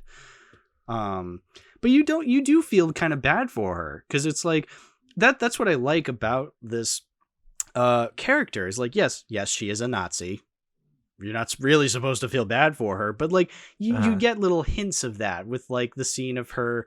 Well, first of all, I think it's brilliant that like, you know, you think she's the new indie girl, but like she's also the villain. Like that's a really great subversion, and I love the scene where it's revealed that like, oh no, I was a Nazi the whole time. You're just like, whoa, like it comes as a genuine surprise. But then you also do kind of feel bad for her, because you know they go to Berlin in that one scene, and it's the book burning, and she's mortified by the book burning because, well, even though she is a Nazi, she's German, she's working for Hitler, she's also a scientist. Like, so Yeah. she's a scientist, she's an archaeologist, like she loves knowledge. So like it tears her inside that like she's following this ideology that she doesn't necessarily kind of believe in because of what they do. And I like that, you know, so it's not like she's not like this like super, it's kind of a step up from Belloc in a sense, you know, and Belloc in Raiders was this archaeologist who clearly was not in it for Nazi glory. Like he was literally just doing it to, you know, he was just doing it. It means the end for the money, the fortune and glory. He's in it for the fortune and glory. He's just doing it because, you know, the Nazis were willing to pay him more than, I don't know, some other people were. So he's like, yeah, whatever. I don't really care. I mean, the historical context, the Nazis were putting a ton of money into historical, like archaeology in general. Yeah. So that's where, like, they attract all the archaeologists because of the money they put into it. Exactly. Whereas I feel like this goes a step further and actually makes her a little bit more sympathetic. You don't entirely understand. You do understand, and you don't necessarily ultimately sympathize with her because she's essentially putting her greed above everything else, and that's what her ultimate undoing is. But you do feel a little bad because it goes that extra mile to show her to be a little sympathetic, just a little, you know? But also, like, that's partially because like, Indiana Jones wants her to be sympathetic. That's like, true. He wants I mean, yeah, because he has an agenda there for her to be for there to be a better person. They did sleep together, so I can understand it. But yeah, no, I genuinely think it's a fascinating character to put in an Indiana Jones movie. In a mainstream American blockbuster, for sure, I think it's fascinating to see this kind of character. And just one of the many 999 reasons I love this movie.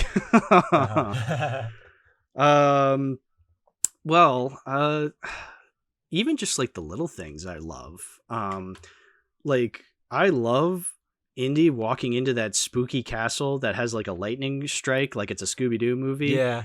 And he just has like this Scottish accent. It's like that's such a good scene. I love that. It's out of left field because you're just like I almost can't imagine Indiana Jones doing that, but like that's what makes it even more brilliant because it's out of left field and it's still funny because you're just like, what the hell? It's poking fun at both of their wardrobes. Like you don't think about it, and then they do it, and it makes perfect sense. Yeah, and then the butler's just like, if you're a Scottish lord, then I'm Mickey Mouse. I'm Mickey Mouse.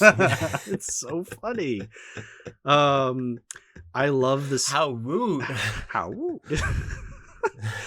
I love the scene when. How dare he? That's what he said. How dare he? That's what he said. How dare he? I love the scene when they go to Berlin, and he's like caught up in like the crowd like trying to get Hitler's autograph, and he actually does get Hitler's autograph. Well, that's not what he wanted. I know. I didn't think he was like trying to. I think it just happened because he just had the book with him. No. Yeah, no. It was genuinely like it was genuinely happenstance. Like he's trying to escape, and then he gets to Hitler, and he's just like, that's a great. And then Hitler just like takes the book, and you're like, oh shit, he's taking the diary, but because. Yeah. But it's just so funny because then he just assumes it's an autograph book and he just signs Adolf Hitler. And I love how childish his handwriting is. Like I'm pretty sure they like had like a letter spelled like they put the letter like backwards just to be like, I'm Adolf Hitler. I'm so stupid. Yeah. Like I don't know. Maybe I'm reading too much into that, but I just thought that was I just found Hitler's handwriting to be hilariously like childish is my point. Yeah. Like I think that's funny. And it is also funny that like Indiana Jones has an autograph from Hitler in his dad's diary, like like that's just so funny. It's just a very cool scene. I really like it. Yeah. But speaking of funny, Marcus Brody is really funny in this movie. Like I like that they brought him back, but I also like that they made him like kind of this buffoonish character because you didn't really get that sense from him in Raiders, right? Like you definitely got this like weirdo museum guy, like this weirdo dean of a college, the bookworm type. Yeah, the bookworm. Exactly, that's the word I'm trying to get to. But you didn't really get like that bit of an extreme version of a bookworm, whereas here you do. but it's funny. Yeah. Like, he's so funny. Oh yeah. I love the transition of Indy being like, Marcus will blend in. As far as I'm concerned, he's probably already got the grail. And then it hard cuts to him being like, excuse me, does anybody here speak English? Oh, no water. No, thank you, dear. That they make love in there. It's like, oh, it's so funny. It's just everything he says is so funny. Got lost in his own museum. Got lost in his own museum. Yeah. One thing I wanted to mention is the opening, how like it's essentially establishing all the things that Indiana Jones would become. And the reason I bring that up is because I feel like I've seen that attempted in other movies. You know, like, especially nowadays, we get a lot of like prequels and remakes and reboots that feel the need to explain things about characters. Yeah, you know, like where did Harrison Ford get his last name? He was driving a Ford pickup one time. Yeah. And the German officer's like, "Oh, you have no family. You're a Ford guy." Essentially, yes. Here's a pair of dice for your car. Fuzzy dice. Yeah, exactly. Yeah, because like, and I feel like, because you know, you get the scene of him falling into the snake pit. You get the scene of him with the whip and like whipping. Like you get like the chin scratch because that explains his chin scratch, because Harrison Ford has like an actual scar on his chin. Like, you know, that explains it. So like in any other movie, I feel like that kind of stuff would annoy me, but I like it because it's a little tongue in cheek in how it approaches that. It doesn't. I think it doesn't dwell on that. Yeah, I think it's the big part. Yeah, they're like quick little scenes. Like, it's quick. He like he like whips a crack. He like gets a little blood on his chin. That's it. Like, that's all you need. Yeah. He falls into the snake pit. That's it. That's all you need. You know, like, I like how it's kind of establishing that. You know, because like that's what it is. It's meant to establish this character, like his little bit of origin. So then, and obviously, like as with the snake too, you know, like early on, it's like, oh, it's just a snake. Yeah, and he tosses that's it away, that's clever. I like that. I think that's really cool. Also, I think it's interesting because like you don't know it's a flashback until like later on, like, because so it starts off, you see like this dude in like the brown hat, and you're just like, oh, that's Indiana Jones. And then like he like lifts up his head, and it's like, that's not Indiana Jones. And then you see the two Boy Scouts like at this point they cut a lot of the budget. Yeah. Suddenly Indiana Jones doesn't look too good. Yeah.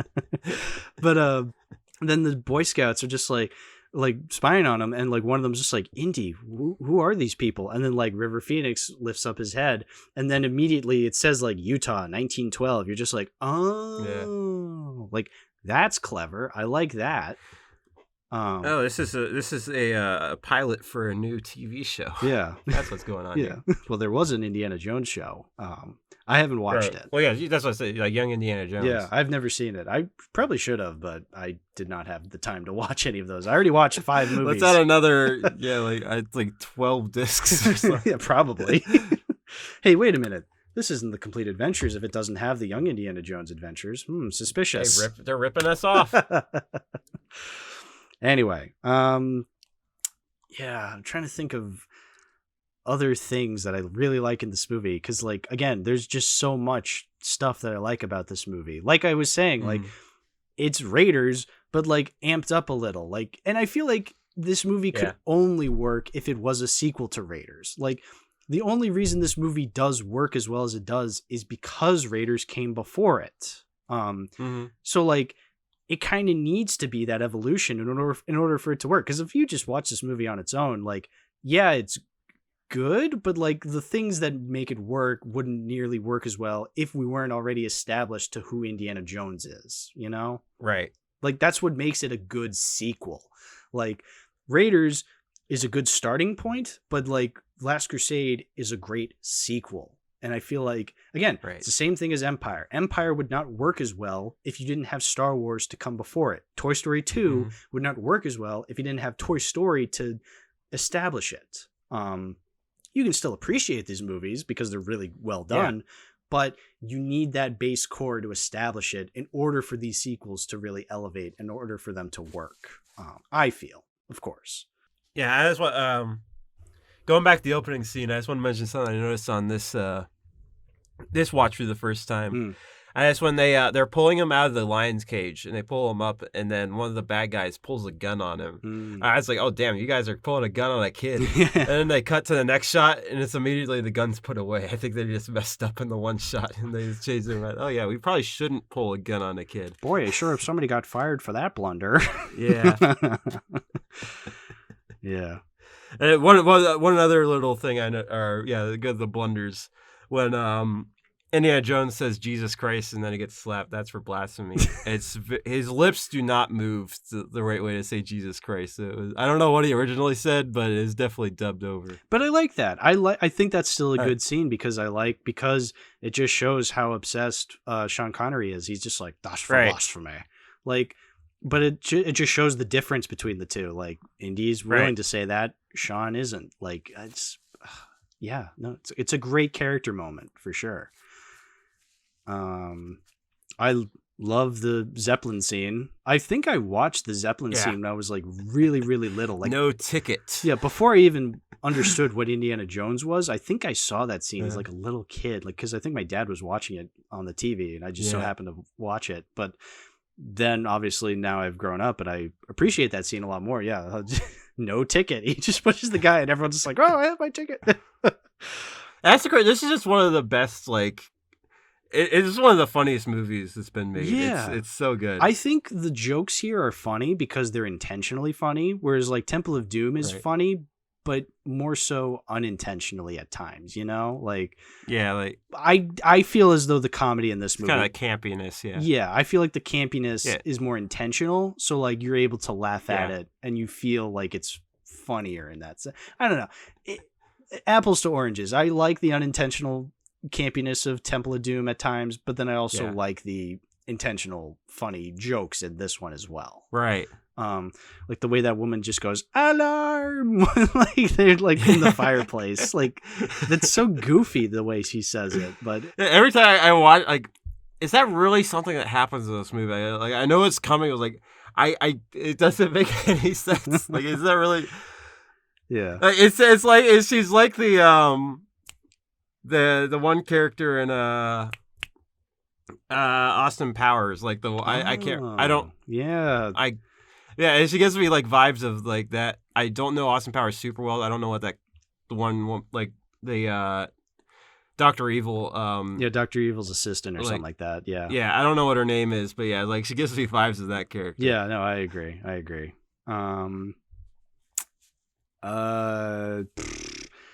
I mean, we could keep going. Obviously, yeah, like gets after that scene, yeah, it's like going back and forth between the fire and the. Oh, that's funny. And obviously, yeah, like how it, like it's just, that entire, it's just fun, yeah, like the setup to like how it catches on fire. Yeah. No, what I meant was like we could keep going, but like every scene, I could just be like, I love it, lots. Yeah, like going back and forth through the fireplace. Yeah, you go like Sean Connery shoots up the tail fin of the plane. Like.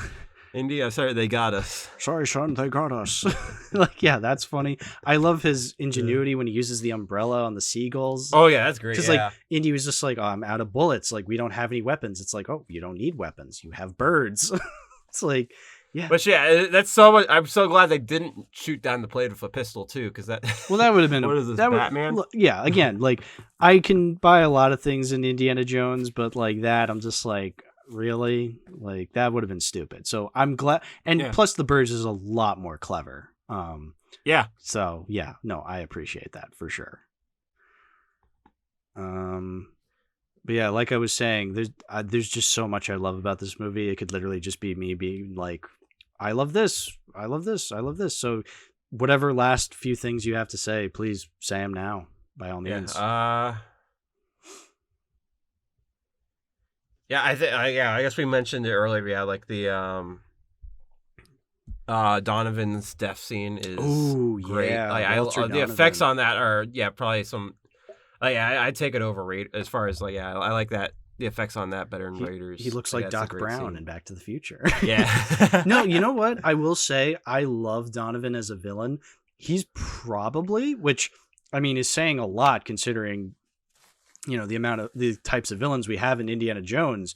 I think he's one of the most evil indie villains because he is essentially willing to shoot Indy's father for just for the Grail, just to make Indy go in to get the Grail. Like he's willing to shoot a guy. Like, yes, which is a clever moment, and again, you would talk about Ark's external motivators for that. Like that's a great metachasm of what the motivation's been for the entire movie. Yeah, like in that moment, that's great. But that's a great scene. But it's really cool, and also evil. But it's also really cool because Walter essentially is beyond Nazism, because he's just I'm using the Nazis to work for me.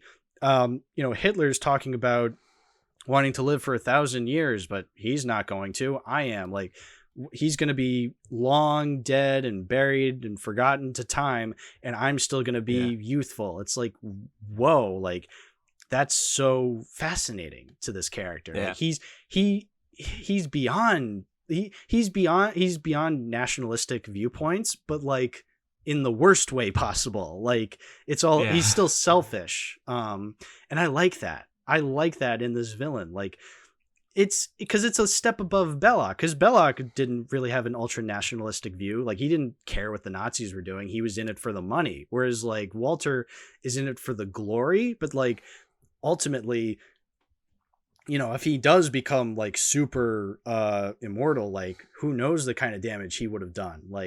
It's so good. And I love his desperation to get there. Yes, he's willing to shoot Sean Connery, but then he's also in a previous scene, he doesn't bat an eye when he's talking to that Sultan character, where he's just I have this entire chest of treasures for you, and then the Sultan sees the car and he's just I want the car instead, and he's just yes, he's just sure, whatever. He doesn't even bat an eye. There's no hesitation. He's just yes, take the car. He's just that just shows you how desperate he is for the Holy Grail. I guess I also don't.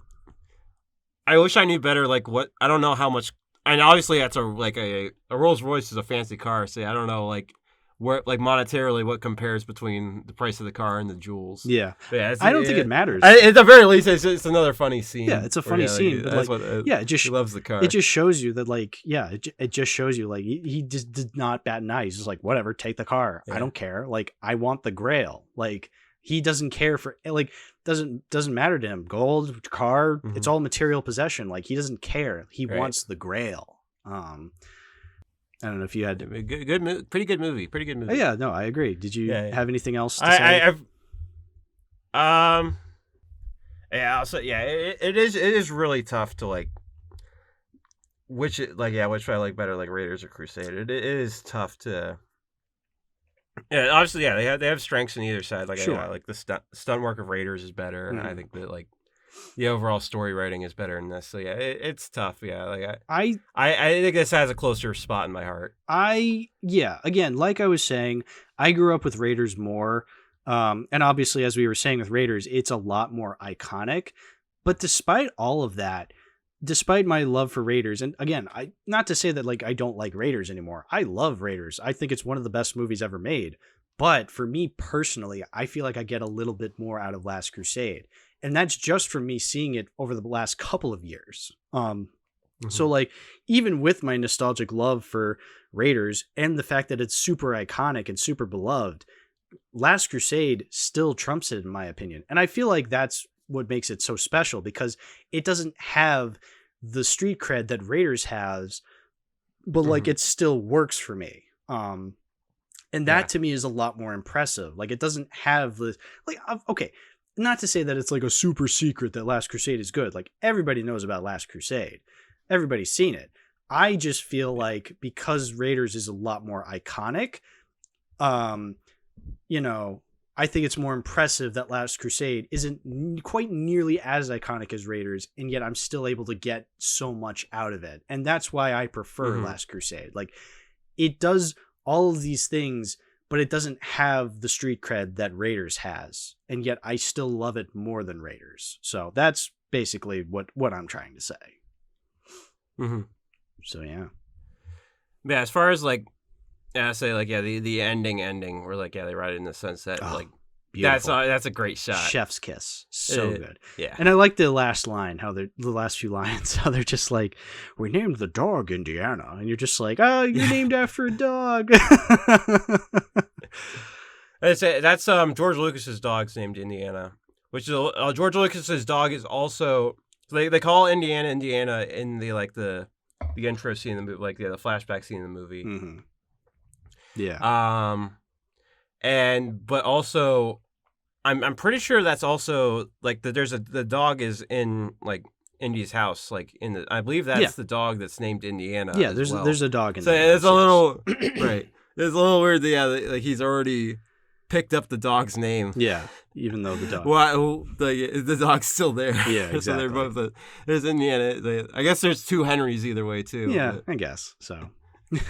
Yeah, it's like you're called Indiana at the same time the dog's called Indiana. It's a little goofy. Yeah, it is goofy, but I like it. I like the goofy nature. Yeah. I like when these movies are able to be goofy. And yeah, like obviously Indiana Jones is a goofy name in and of itself too. So sure, for sure. Yeah, it's fine to poke fun. I'll find poking fun at it. Yeah.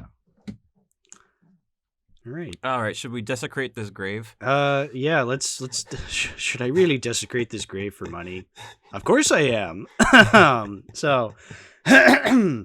My voice is starting to go, but we still have 2 more movies to talk about. Yeah. It's only just begun. Yeah, exactly. Well, so we could have just stopped it at the 3 because, a perfect trilogy. They ride off into the sunset at the end of Last Crusade. Perfect. A better man may have.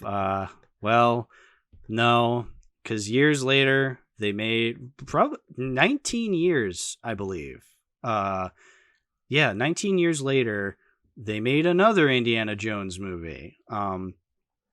Now, Crystal Skull. Yeah, Kingdom of the Crystal Skull, a movie that for years has been notoriously shat upon, which, in all fairness, is completely valid, I would say. Yeah. Let's be real here. There's a lot of criticisms for this movie. They're all pretty valid. I will admit, I don't hate this movie as much as other people do. I think there is some things to like about it. And especially after recently, I definitely really do believe this is not the worst one. But I think it's pretty good for what it is. But Ben, what did you think of Kingdom of the Crystal Skull?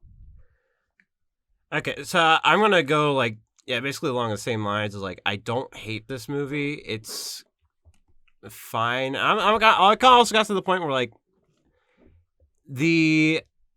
it doesn't bother me as much as say the Star Wars sequels. Definitely, sure. I don't feel like the story is a lot smaller in the aspect of I'm not it's not ridiculous to think that Indiana Jones has gone on other adventures since the first one. I don't think this does anything too inherently offensive to the earlier ones. It's obviously not on the same it's just not as good. Yeah. Point blank. Yeah. But it's not it doesn't do anything particularly offensive to the character. I agree. So that's where I don't mind it. I just don't really care for it at all. I think that's a good way of putting it. Yes. It is definitely, up until now, it was the weakest. And that's not to say that the new one made me realize oh, this is a cinematic masterpiece. It's no, it's there are definitely criticisms that apply to this movie. For one thing, old man Indiana Jones is not fun to watch necessarily. Now, obviously Harrison Ford was not as old when he made this. So you can kind of forgive it because he's not that geriatric, but it's all right, we don't necessarily want to see this. Indiana Jones was not meant to be this old man that goes on adventures. Indiana Jones, again, as we've been saying, was an homage to adventure serials. So if you're going to continue Indiana Jones, he kind of has to be, as much as it pains me to say this, you'd have to recast him, unfortunately, because you need that young, energetic, chiseled man to play this character. That's the problem. It's kind of you do this out of like respect. Like if Harrison Ford wants to do it again, you kind of do it out of respect, and like I can't blame him for it. Sure, like, the character is him, and like yeah, he did a really good job back then. I feel like so, it's thanks to Last Crusade that we have him back, because Last Crusade gave him that depth, and we associate that depth with Harrison Ford. So unfortunately, he has to come back, like, because we just did Last Crusade, we gave him this depth. We're just like, all right, well, now he is the character. So now, unfortunately, if you're going to make future Indiana Jones projects, it has to be Harrison Ford. It can't be anybody else, which is unfortunate, because then we get Harrison Ford as Old Man Indy. And again, it's just not as fun to watch. The reason we loved watching it was because we wanted to be this really cool archaeologist guy going on these crazy adventures. It's like, now I don't want to be this old man. Like he looks tired. He looks like he doesn't want to be there. It's like, yeah, of course he doesn't want to. He's 65 years old. I wouldn't want to be on an adventure at 65 years old. Like, no way.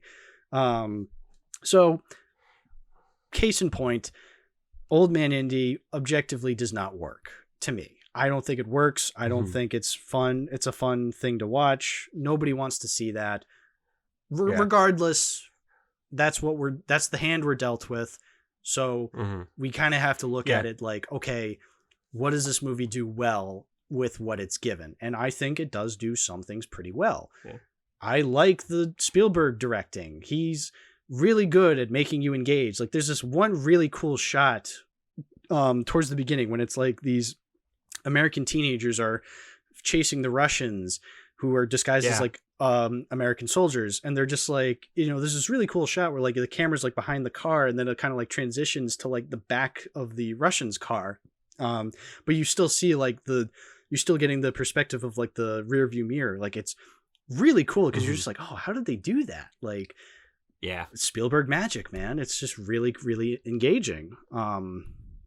And that's the thing, like that entire opening, I think, does do a good job at being this like kind of cool Indiana Jones short film of like Old Man Indy, like being double crossed by Mac and dealing with these Russians in Area 51. And there's a bit, I'm okay a little with the little goof where like he's like uses the whip. He like swings on through, but then like he swings back because he's like, damn, I thought that was closer. It's like, all right, that's funny. Like, it's cute. And then you get to the nuking the fridge scene, which a lot of people hate because they're just like, oh, that's so stupid. It's like, yeah, it is stupid. It is kind of crazy. Yeah, you get like you're 20 minutes into the film and Indiana Jones is standing before a mushroom cloud. Yeah, okay. That is also a little weird tone, like pacing wise. You're just like, all right, you're in front of this like mushroom cloud. Like, yeah, like you said, 20 minutes into the movie, it's like,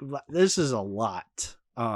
Which again, if it was a short film, if it was just the first 20 minutes, you're just like, wow, this is a pretty good short film. But then the movie keeps going. Yeah. So, I remember I was watching the Plinkett review of this movie, which, by the way, even though I like the movie and clearly Red Letter Media does not, I think the Plinkett review is really good at explaining why this movie doesn't work. Because, as he said, like a lot of what this movie establishes in the first 10 minutes. Like, the Russians are the main villains, but they're the villains in the first few minutes.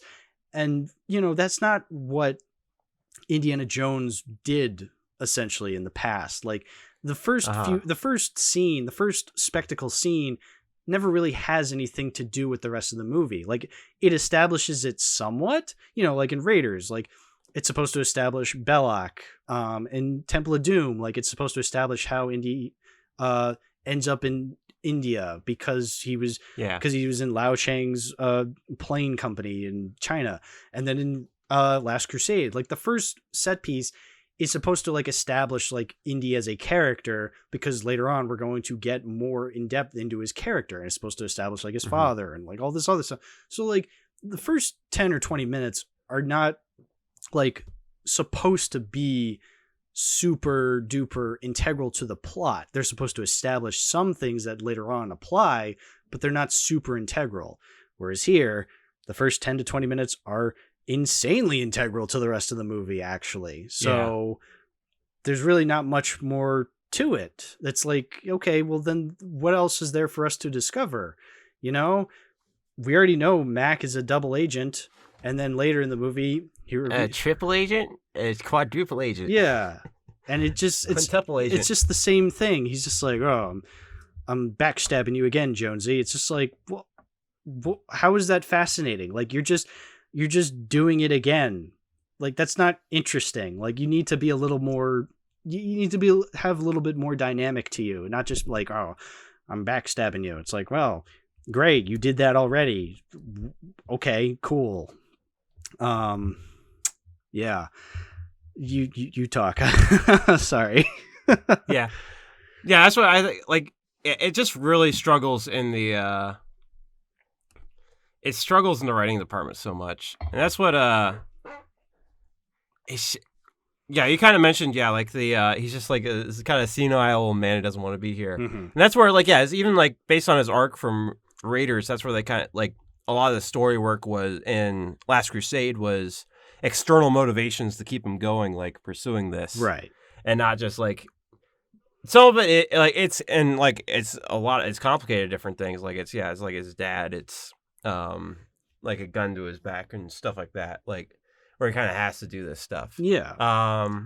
It's multifaceted. This one, it's kind of just like he's kind of just getting dragged around because like his friend's doing it, he's got this friend who's missing, and this friend that has never been established before. Yeah, never been. Which isn't like they introduce new characters in every movie, so like it's not the end of the world. But which I'd say like as far as like the characters in this are definitely weaker. Like Mac is absolutely my least favorite. He's absolutely the worst character in any of the Indiana Jones films. I can agree to bar that. None. Yeah, no, yeah, because I like Ray Winstone. He's a great actor, but like, man, like what a waste of time he was. It's so stupid that like I don't mind. Yeah, like okay, you double agent at the beginning, or not? Like you the trail at the beginning. Like oh well, like that's nothing crazy. Like it's fine. But yeah, it's like he keeps swapping back and forth, like trying to be nice, and it's so stupid. Yeah, like it's kind of similar to how Elsa was like a double agent to him because she betrays him, but like you know, they didn't go back and they get that over with quickly though, and like that's more of like.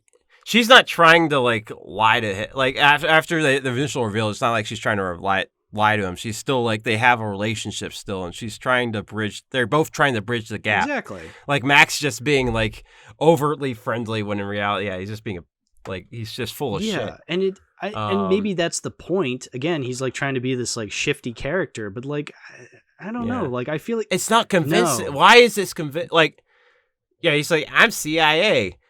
And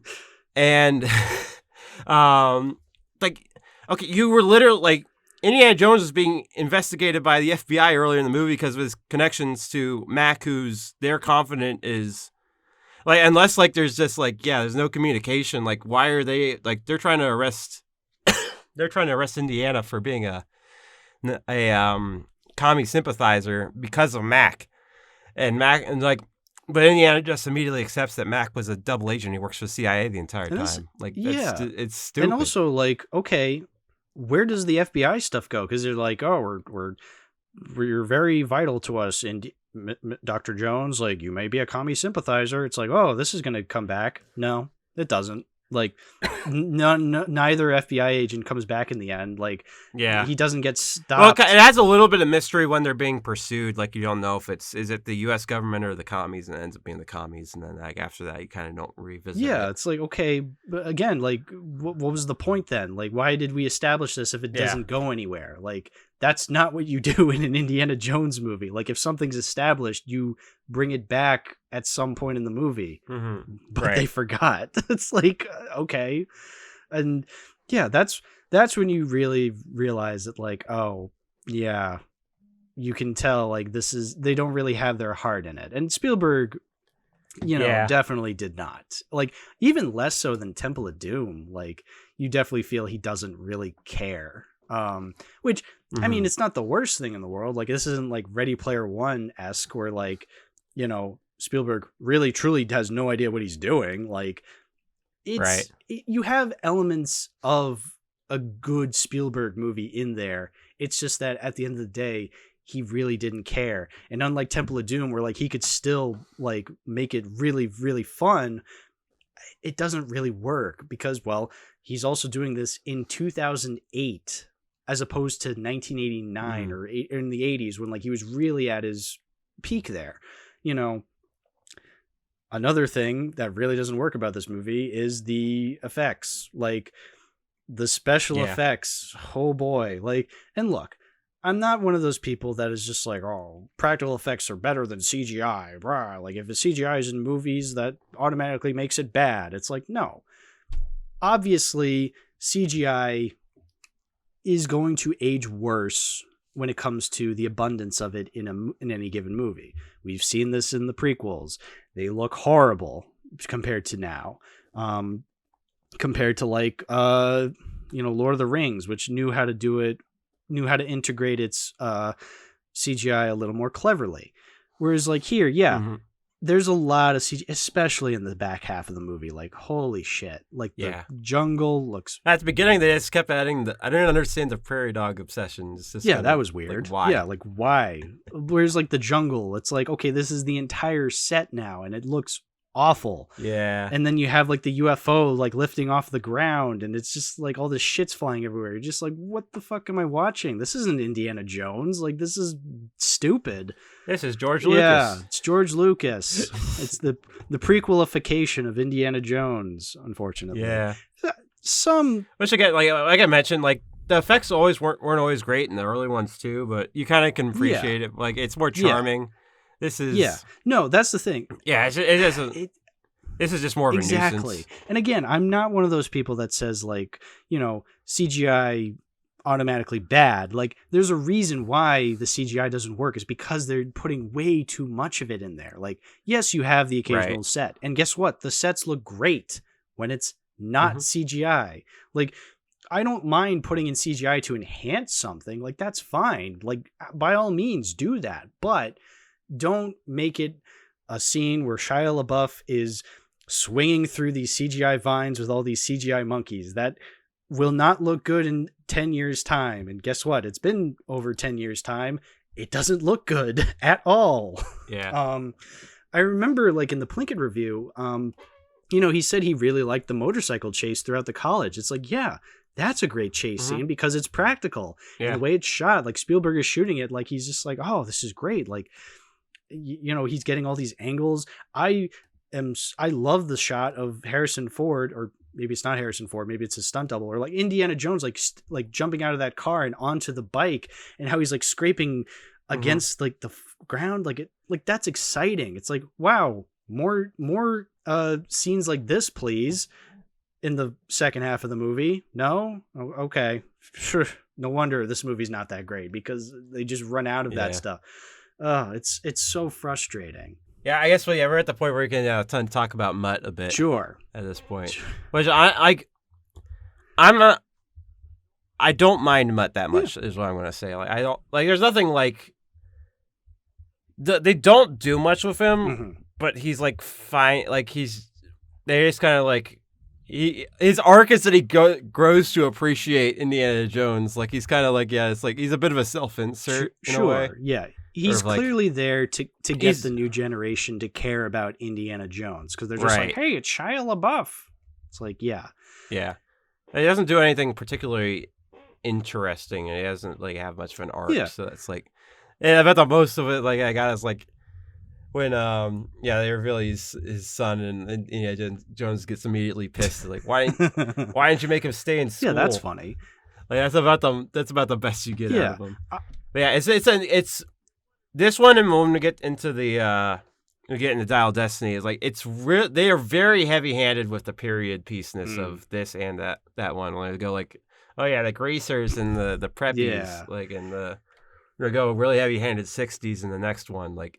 that's not really in the. I don't really get that vibe from the other three, so I don't know why they decided to go that direction. I mean, in a way you do, but it's a lot more clever the way they do it. Yeah, even though the older movies took place in the 30s, they absolutely are period yes. piece. Yeah, but like it's not heavy-handed, right. I guess. Yeah, no, it's a lot more clever in what it's trying to be. Yeah.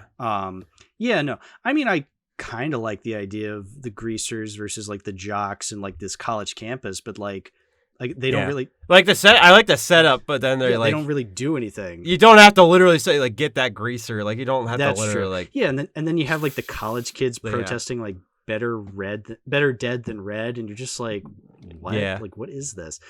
Like this is just weird. Like, and I get because like yes, the McCarthy era was happening at the time, and you are dealing with communist characters who are the villains. But you also want to show the Americans as also like weirdly nationalistic. But there's a lot of Nazis in the 30s because like he's literally fighting Nazis. Yeah. I think it's like it's intrinsic to the story versus this is just like let's just throw this stuff in on the side like he is fighting commies, but like the fact that there's like protesters of commies on the campus is not necessitated. It doesn't by the story. add anything. You're just like, why is this here? I don't mind the fact that he's fighting communists in the 50s. Like that makes total sense, but you need to integrate it better, and they don't. Like it's just weird the way they do it. I feel like maybe they didn't want to be offensive towards Russians. It's like, okay, well, I'm not going to Indiana Jones for an accurate portrayal of Russians in the 50s. Like, if I wanted an accurate portrayal of Russians in the 50s, I'd learn about it and I'd like watch a documentary on communism, like the rise of communism in the 50s. Like, you know, I'm not going to movies, especially Indiana Jones movies, for realism. Like, I'm going for I'm going for spectacle and for like adventure. Like, that's what I'm going for. So yeah, no, it's just weird. And I like the idea of Mutt as a character, but again, they don't really do anything with him. He's just Shia LaBeouf. Right. He's just there. It's like, okay, I'm not really getting anything out of this. Like, it's not the worst, and it's not offensive. Like, I don't think Shia LaBeouf like ruins the movie. He definitely doesn't. I just don't care. I'm like, okay, he's here. I outside of when he's swinging with the monkeys, that was very integral. That's appropriately trashed on all the time. Well, that's not his fault, but yeah, it's like the worst scene in the movie is just him, so that's kind of unfortunate. That is unfortunate. Yes, I agree. What are your thoughts on the fact that like aliens are in this movie? Because like I've heard the arguments for either side. I'm curious where you land on that. It doesn't bother me too much because like we don't the source of the power for like the other like artifacts in the other movies isn't like quite clear. Like they'll attribute to the god or whatnot, but it's not ever like it's not like they don't ever provide any like clear evidence that is the case. So I don't think it's inherently wrong to add aliens to it. And I don't know a ton about the Crystal Skull lore in general, like how like relevant it really is. Yeah, I'm no Dan Aykroyd. But again, like obviously, like the CGI isn't exactly great, but it's like I don't have a huge issue with it, but the movie's not really good enough to justify it in the first place. Yeah, no. Or like I really care enough about the movie to really care. Yeah, anyway. I think the aliens could work. It's just in this very situation, it didn't, because it's like, okay, like why are these here? Like, why should I care? And I don't think it's like done so in an interesting way. They're just, and it's also just confusing because you're just like, there's 13 alien skeletons, but like it forms one. Is this a play on the Dark Crystal when like the Skeksis and Mystics come together and form the one like Urskex, whatever the fuck it was called? Like I don't know. Like it's just not established or anything. It's just like, I mean, at least he's not literally fighting aliens. Yeah, like, he's not fighting. I don't know. Like you do it worse. Like as far as like it's not like untasteful what they do. It's just kind of it's a bit of a nothing. It's just nothing, which is fine. It's just like what. Like like the artifacts kind of are like consistently mysterious in their power, so like I don't really mind that. They aren't it's just doing anything. Yeah, particular. it's just in this situation, I just didn't particularly care for it. It's just like, okay, they're not really doing anything that interesting with it. So Yeah, I don't know. they just like make the Russian lady's eyeballs catch on fire. Yeah. The treasure was knowledge. The treasure was knowledge. It's like, oh, thanks for explaining it to me. I was so stupid. I'm a big stupid head. I didn't know that. Yeah. Not again. I don't hate this movie as much as other people have in the past. I think this is like the prequels and Spider-Man 3, where it's like, I understand why people despise these, but like me personally, I don't get any of that hatred myself. Like, there are things I can appreciate about these movies. Obviously, I think I prefer stuff like Spider-Man 3 and the prequels more so, just because I have more nostalgia for them. Whereas this, I've only seen like once or twice. So like, but it's fine. Like, I do get some appreciation out of it. Like, I do like the first half more than I like the second half. Just because, you know, you get the nuking the fridge scene, which is so laughably funny. And then you do get, you don't get you get like the awesome motorcycle chase. You get these things that are cool. Yeah. But then like, the second half, you get some cool character interactions that I like. I like that Indy and Marion kind of reunite, but like, I don't know. It's just, it's not the first three. And unfortunately that is, so I know I should judge it as its own thing. I shouldn't just be like, oh, it's not the original three, therefore it's bad. It's like, no, it's not the original three, but like, I feel like because those first three are so good and I love them so much, and then I get this one and there's just like, it's just not there anymore. You're just like, well, I don't really like it as much. So I just can't, I can forgive some things, but not all things. In the wise words of Indiana Jones when being asked if he's a teacher, part-time. Like, I like this movie part-time. I don't like it the other time. It's, part-time. What a line read for sure. So, yeah. And that's what I'm going to get in that more in the next film. But yeah, it's because he definitely still has like acting, and like, again, like Red Letter Media will show like they have other takes of that scene that like of that line that are a lot better. But yeah, it's like I'll save it for the next discussion of the next movie more. But yeah. So this line reading again is like a little. You can feel the age there. You can. Yeah, it's kind of unfortunate. But I think it's funny. I love the way he says it. Part-time. Yeah. And like, and at the end of the day, is that the worst? Like, it could have been a funnier scene. It definitely could have been a funnier line.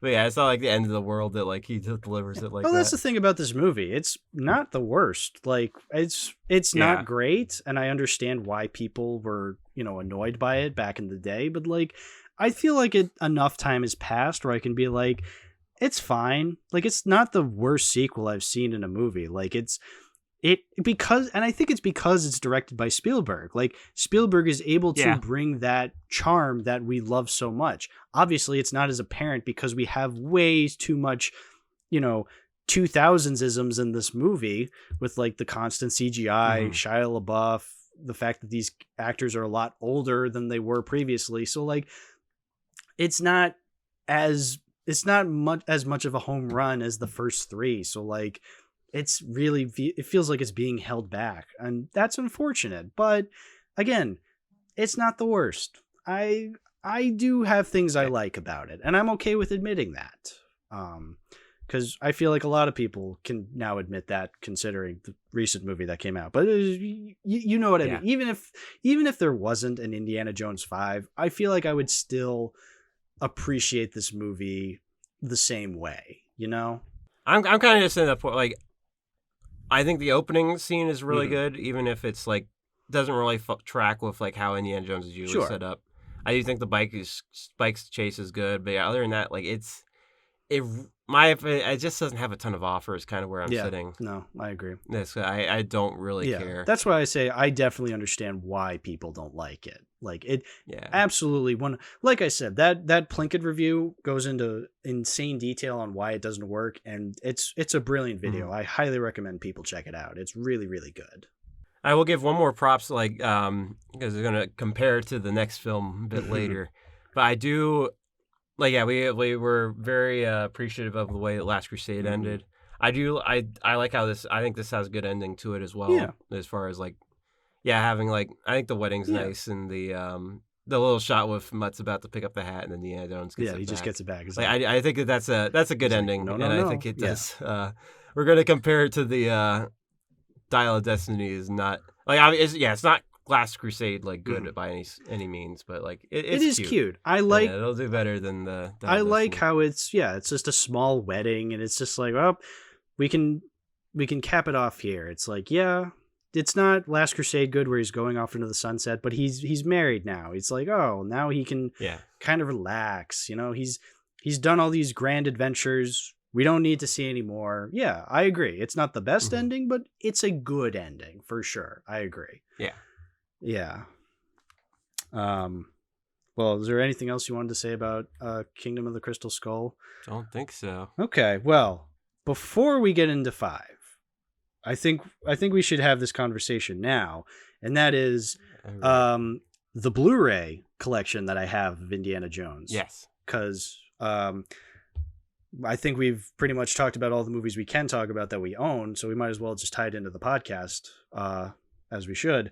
So yeah, I have the Indiana Jones, The Complete Adventures Blu-ray. That's how I watched all 4 of these movies, because all 4 of them are on this complete Blu-ray pack. It's really cool. It's like a book. I don't know if you are familiar with this.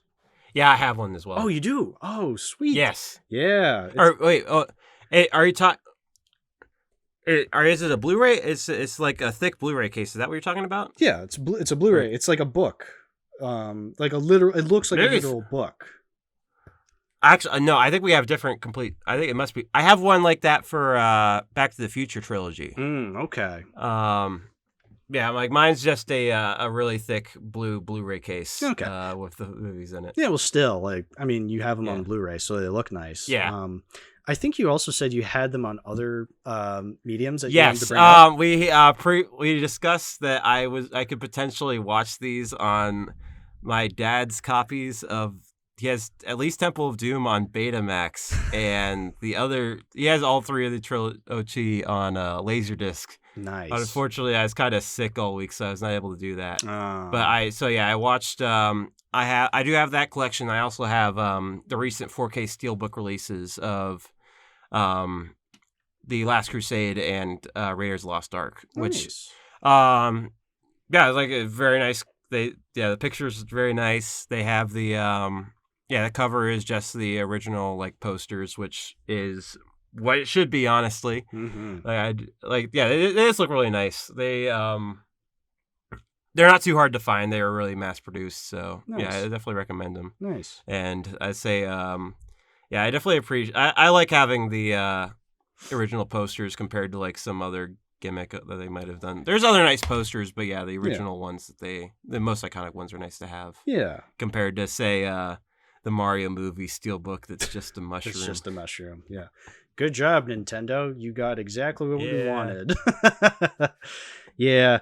No, I agree. I like the Blu-ray collection I have this on. It's really neat. It's like, again, it's like a book. You just open it up and like, yeah, it's annoying that like the Blu-rays themselves are in these like pouches, and so like they can easily escape. But like, I don't really mind it because I know Blu-rays are more scratch resistant than DVDs. So like, I'm fine with it. And plus, I am very careful with my discs. Like, you should see the way I like deal with discs when I'm like putting them in players, and like, you know, like I literally have a heart attack every time I slightly scratch one. I'm just like, no. Yeah. But like, you know, nothing has ever happened because I'm super careful. Not to toot my own horn, but I am super careful.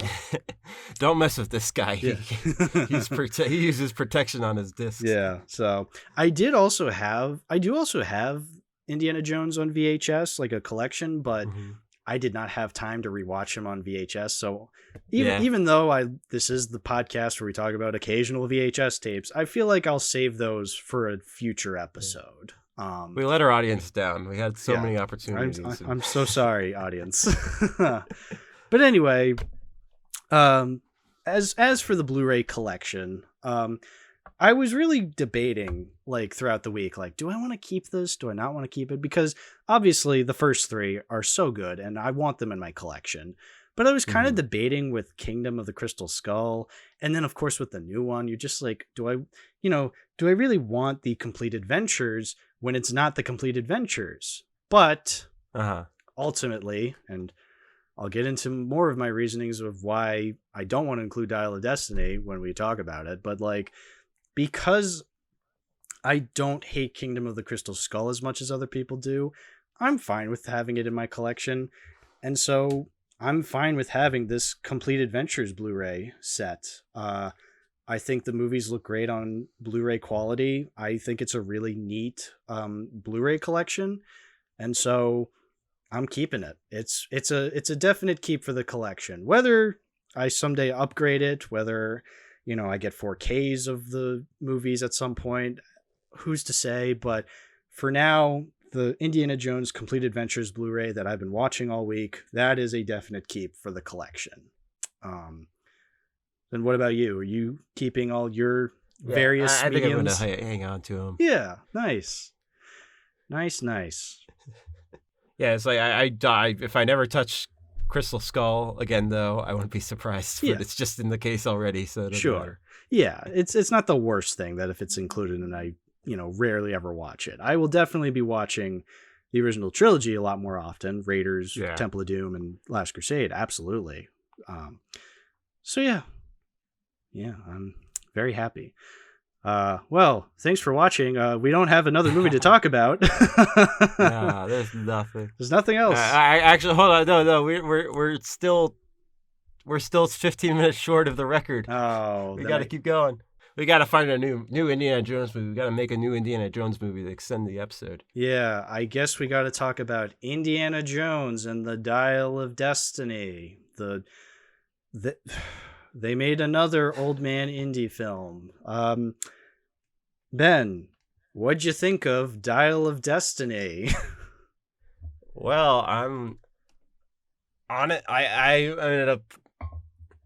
It's always hard to say. I don't know if I've ever done like a kind of cold like review on any like on a podcast like this before of a movie without like. So I'm like kind of.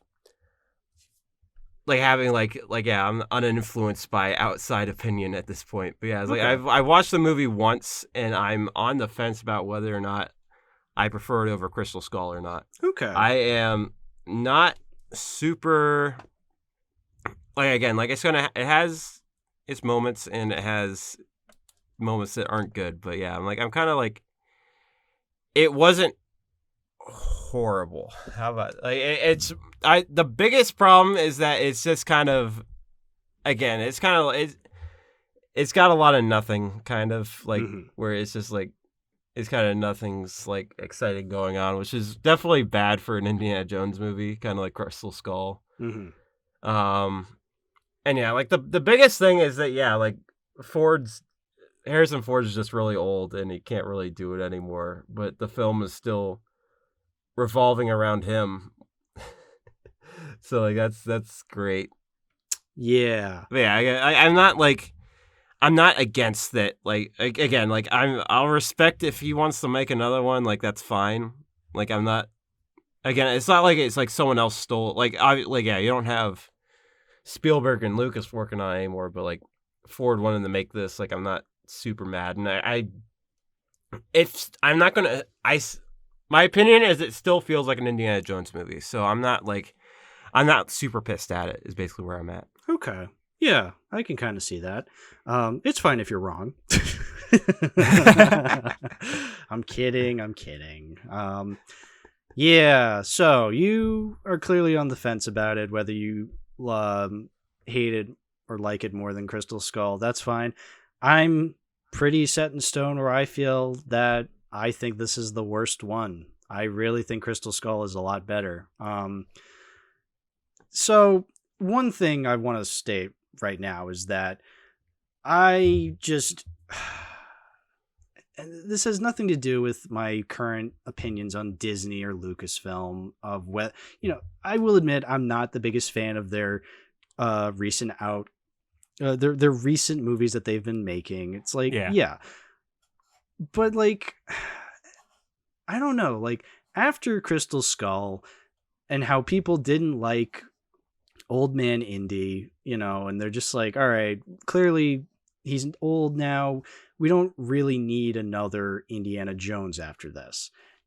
Mm-hmm. They still went ahead and made another one. It's like, okay, so clearly you have something very special to tell then, because you're not just going to do this. Well, they are, clearly. They're just going to do it for money. But I don't know. When you hire people like James Mangold to like take on Old Man Indy, it's like, okay, well, this dude does have some experience with that because he directed Logan. It's like, okay, right. So clearly there's going to be some thought put into this. Unfortunately, I didn't get that. I just got exactly this Disney-ified legacy sequel that we've just never liked for the past decade. That's it. I didn't get that vibe. I'm sure we'll find out more about that. So first things first, the opening is probably the best part of the movie. I agree. But I really don't like CGI Harrison Ford.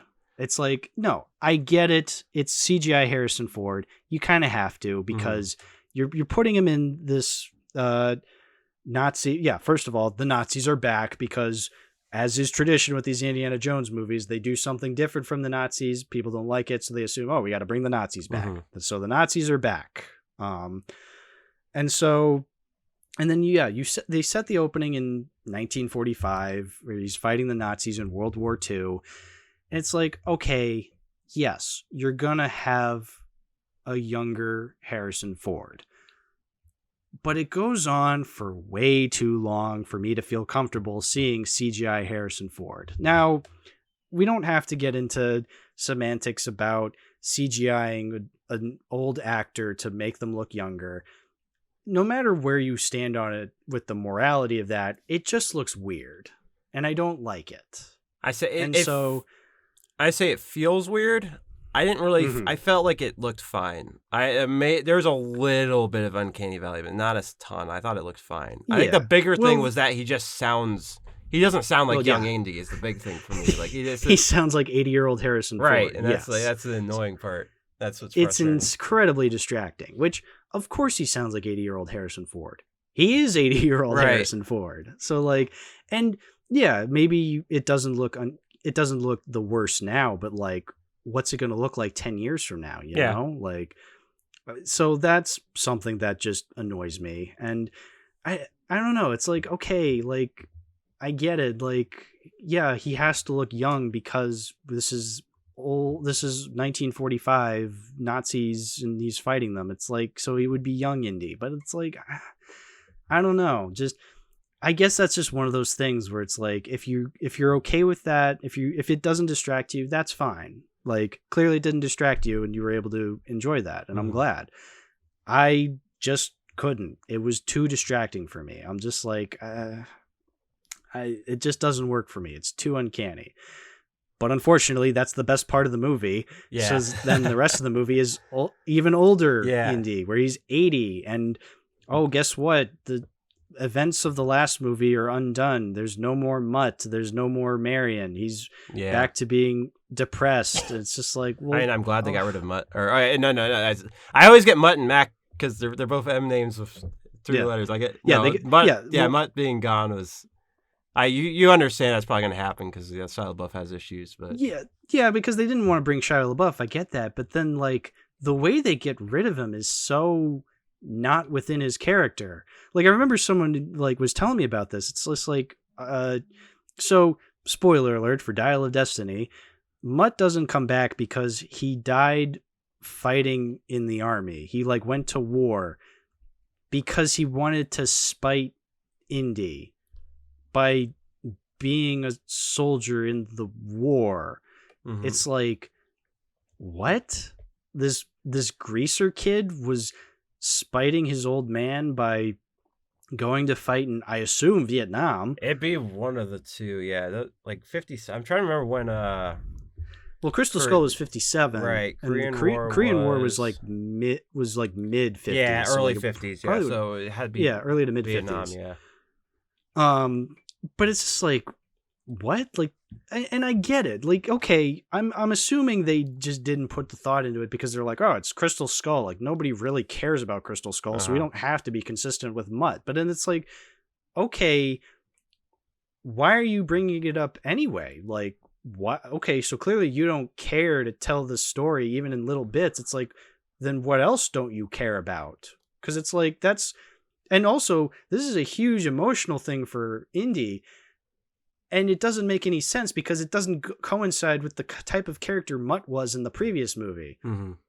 You're literally just doing it so then you can undo the last movie and be like, oh, he has to go on another adventure. It's like, okay. Yeah, you can't have him settled down for it, yeah. That's lazy, man. Like, that's really, really lazy.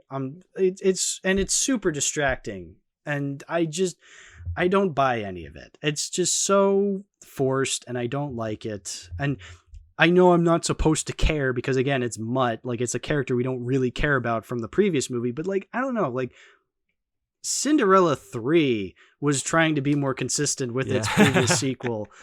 And that's a dumb, stupid Disney sequel from the mid-2000s. Like, you're telling me Cinderella 3 put more effort into its world-building consistency than fucking Indiana Jones 5? Like, that's kind of pathetic. I'm sure I sound really crazy talking about this, but like, I don't know. It's the fact that they couldn't get these little things right that really annoys me. You know, it's like, okay. And I feel like James put it best in his review on Letterboxd, how he's just like, yeah, Crystal Skull was a very controversial movie for its time. And Indiana Jones 5 is supposed to kind of, you know, put the fire out with its controversy. Same with Rise of Skywalker, putting the kind of trying to like downplay the controversy of Last Jedi. But the way they do that is they just kind of undo everything and don't really replace it with anything new. Like, it's just the same shit that we've seen before. And it's not interesting. It's not fun. It's tired. It's a little more the identity of. That's a little more of the identity of Indiana Jones. That's a little more of its identity, though, is that it does tend to like retread things a little more, though. So I guess where like, I find it a little more like forgivable, and also again, I care so little about Crystal Skull where that didn't bother me too much. I guess when I was watching it. Yeah, no, it didn't bother me. But the fact that it exists bothers me, not the literal like. Disrespecting of Mutt. Like, I don't care for Mutt, but the fact that they clearly don't care about the previous movie, that's what tells me it's like, okay, then what was the point of the previous movie? Like, why should we care? Like, what makes this new current movie more special than the previous movie then? And yeah, and you're right. Like, yes, Indiana Jones does do a lot of retreading in its other movies, but it retreads with things that are like, It fills those retreads with something different along the way. Like, it's like Raiders and Last Crusade are two completely different movies. Yes, they have similarities to them, but they're two completely different movies. Whereas Dial of Destiny, it's just, I don't know what it's doing differently that I'm supposed to get anything out of it. Like, Old Man Indy is now even older. Yeah. It's like, okay, well, now he can do less stunts than he did in the previous movie because he's super old now. So it's like, what am I supposed to get out of that? Just watching old man Harrison Ford like waddle around, and like Phoebe Waller-Bridges is like running around faster than him, and like Antonio Banderas is there, and like all these other characters are like running at much faster speeds because, well, again, Harrison Ford is super old. He can only run as fast as he can, you know? Like, it's that's just kind of where I was interesting enough. I kind of took that as like, I'm kind of like disappointed like they did wait so long to make, because I honestly like the script more than I like the Crystal Skull script. I feel like there's more there, and the fact that like he has so little energy left like as an actor. Like, even like if he had like the kind of energy he had like for say Force Awakens or like Blade Runner 2049, like this could have been a better movie. Like just the fact that like he is so old and he has no energy in his line delivery is just really frustrating. It was just really frustrating for me where like I feel like there's stuff here where it's not great, but it could definitely have been better, and I think better in Crystal Skull. Well, I feel like the other thing too is that like, okay, we've already seen Old Man Indy. So like, again, we've already seen this. We didn't like it. So why are we still doing it? Mhm. Like, that's the other thing. And I get the idea that like, okay, for real this time, this is the last one. Like he's really retrospective about, or like really introspective about his life. And he's like super old now and he doesn't want to do this anymore. It's like, okay, I don't really want to see that. Like, wasn't the point of Indiana Jones was that like, you know, he was supposed to be an homage to adventure serials? Like, have we kind of lost that at this point now because we're trying to be this, we're trying to really add depth to this old man, but it's like, okay, I don't know, like the depth in Last Crusade was fun, but like just because you try it again doesn't necessarily, it doesn't automatically mean it's going to work, you know? I didn't really get any vibe of any like. There's if there's an arc, it's pretty forced. Like, it's not really they don't really do like, and again, he doesn't really need one. That's where like, okay, it's like there's not really any arc other than that. Like the girl character, which I'm sure we'll talk about more, is like, it's the end. Like, hey, I called Marion. Try here, make up. Which again, they did in the last movie. It's like, okay, what makes this any different then? It's like we're retreading grounds that we already did, and it's comical, you know. At this point, like, why would Marion want to go back to this guy? Like, you've already dumped him twice. It's like, or 3 times, really, because like, you know, there was the time before Raiders, so it's like, why are you coming back to this asshole then? Like, what are you gaining from this? I just don't like it. Like, and I get it. Yes, the previous movies do similar things. And so like, but I never liked that argument though, how it's just like, well, the other movies did this too. It's like, well, yes, but they also did them better. And just because they did them too, and this one's trying to do the same thing, that doesn't automatically mean the results will be the same as the previous movies. Mm-hmm. And so that, and like, at this point, it's just like, okay, I've seen it. So then, okay, if we've seen this story before, if we've seen this kind of stuff before, you got to fill it with other things, more fascinating characters. You got to have better stunts and better action set pieces to really wow the audience. And I don't think it does that. Because I don't particularly care for any of these other side characters. I don't particularly think any of the action set pieces are all that great. That's where I say I like the opening action set piece. I like a lot. I also want to say like Baz, who they got rid of after the first scene. Basically, I liked Baz a lot when they introduced him. Like, I feel like he's better. He's better than any of the characters they added in. He's Crystal an interesting Skull. Character. He kind of reminds me of Marcus Brody because he has that like bookworm sensibilities to him, but he's not like a clone of Marcus Brody. He's not, he can actually act like himself. Like, I think that's interesting. Yes. And I like that. Again, though, the CGI Indy is way too distracting, but I do agree that like, yes, that opening set piece is good, but I never really feel like it's on the same level as any action set pieces in Raiders or in Last Crusade or even Temple of Doom. Right. I'll agree. Like a lot of the others, like, I think the other new thing they add is like the scuba diving, which honestly wasn't that interesting either. Like, it's and again, much like Crystal Skull's problems, the CGI is way too abundant. And I get it, you can't really film with real eels, but like eels weren't particularly. I don't think they sold it as well as like they were hoping it would come off as. No, you really can't like do and like, me like I'm thinking like, okay, for Spielberg, like you can't do like any like good jump scares like what they did in like. You got to be able to do something interesting underwater, and they just didn't. Like, it's just like one of the bodies breaks apart and is full of eels. Like, they didn't sell it. Yeah, no, they did not sell it. I mean, that's another thing, too, is that, like, because Spielberg didn't return for this, you don't really feel the same charm that the other movies did. Like, I can kind of see what it's trying to do. Like, sometimes it's moving the camera in a way Spielberg would, but then it's like, okay, then why should I care if you're like trying to replicate the style of a different director? It's like, all right, why did you hire James Mangold then if he's just trying to steal Spielberg's style? Like, doesn't James Mangold have his own style that you want to use? What's going on here? Yeah, I go like after the intro though, like we're going into the they go super heavy in the 60s theme, kind of like what I was talking about the last movie of the 50s. Yeah. Which is they definitely do. Yeah, it feels like a Minions movie.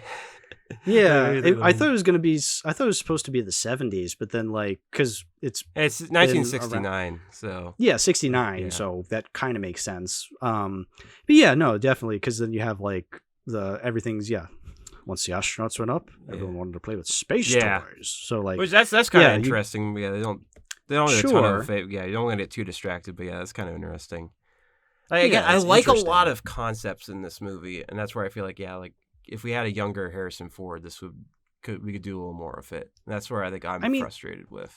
I feel like you could do Indiana Jones in like the space race, if you tried, but they don't, because again, they can't really do anything that much with it, because if they had stuck to making Indiana Jones like a character you could recast similar in the sense of James Bond, I feel like you could do a lot of great things with that. But because they refused to recast him, we get something like this, where it's trying to be introspective and it's trying to be Old Man Indy. And it's like, all right, you know what? I don't really care for this anymore. And I know they're trying, and I do like the idea of it being in like the space race, because, well, that's when it would take place. But like, I don't know. It's just, I don't really care. Like, I just don't, So let's say the setup is also like, I'm gonna say the setup is probably the weakest of the series, like of how because you have what's her name, Helena, or how they pronounce her name? Helena. It's Helena Shaw. So Phoebe Waller-Bridges. For whatever reason, so obviously, it's like we know why she knows about the dial. But why exactly the Germans know that she's after it, and why they it's kind of the fact that she's just now like deciding to go get it doesn't make a ton of sense. Like, I guess she'll have to find it eventually, but why the Germans know that she's after it doesn't. That's or I guess how the Nazis know doesn't really make any sense. Like, it's kind of just they know because the plot demands it, and they do kind of crux on that, which is not. Usually Indiana Jones is really tight about that.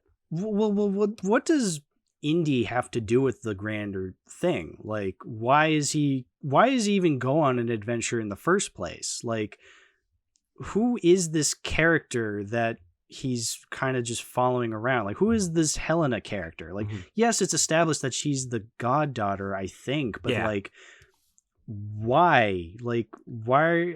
I don't know. It's just like, well, he has a moral. It's a moral obligation thing, which isn't like the best motivation. But it's also like moral obligation to his goddaughter, moral obligation that he is concerned about the power of the dial. I guess, but like, it's also just filmed weirdly. Also, just because he knows the Nazis are also going after it, so he's worried about that. I don't know, but like, again, like, why this character? Like, what is so significant about her outside of the goddaughter thing? Like, I just don't buy her as being this like really super important character. Which they try to do like the little subversion of like, oh, she's actually kind of morally corrupt, and like it's not the most interesting thing. Is she? Like, that's the other thing. It's like, is she morally corrupt? But like, I never really bought her as morally corrupt, because I don't understand what her motivations are exactly. Like, fortune, because I feel like not even the glory, just the money. She's just after the money, which is again like kind of like Mac in the last one. Yeah, but like, okay, why? Like, Which I don't know, like, that's a pretty typical like motivation for like yeah, Indiana I don't villains. Wait, I guess that's a little bit of an interesting like shake. I was like, oh, now one now of the one of the Indiana like the heroes. one of the protagonists is like just in it for the money. I Yeah, it's like she's not suppose. her and the kid that travels around with her, like they're trying to do like a little like homage to Short Round or like make him like Short Round, but he just doesn't have any charisma to him, and it's not very interesting. No, he's just And then he some flies kid. his first time flying a plane isn't through a fucking monsoon through a fucking time warp. Yeah, at that point, I'm just like, that was a bit of a jump the shark for me. well, see that scene in particular where she's just like, you know how to start a plane, and he's just like, and I'm like, oh, for crying out loud. Sure, he knows how to start a plane. Why not? At this Yeah. point, sure. It's like, I could be mad, but I just don't care.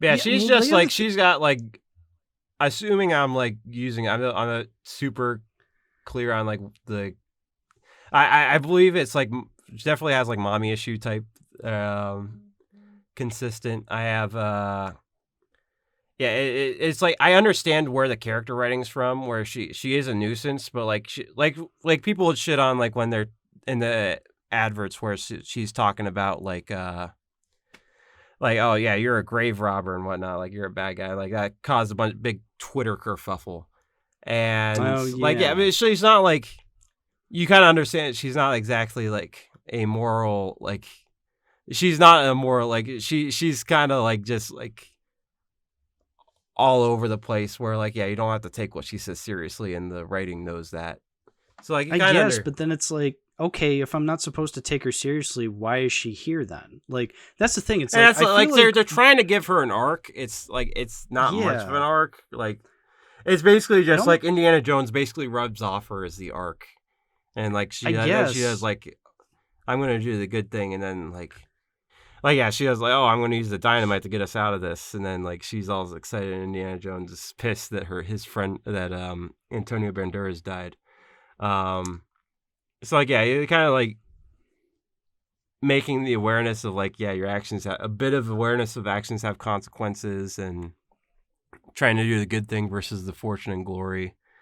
But yeah, it's not like she doesn't have much of an arc. She just kind of has like it's kind of like Mutt, where like yeah, she just kind of grows to appreciate Indiana Jones a bit more. It's kind of the arc, which I isn't suppose. Again, I think the main problem I have with her is that I just don't find her entertaining. Like, yeah I'm told that Phoebe Waller-Bridges is like super comedic and super talented and has like a really good show called Fleabag, but like watching this movie, I'm just like, I don't see any of that. Like, I see a comedian trying really hard to be quirky and silly, but because it all feels forced, I just don't get anything out of that. I'm like, okay, you're clearly just putting on a performance, so like I don't really understand what I'm supposed to get out of you except just quirky behavior. And right.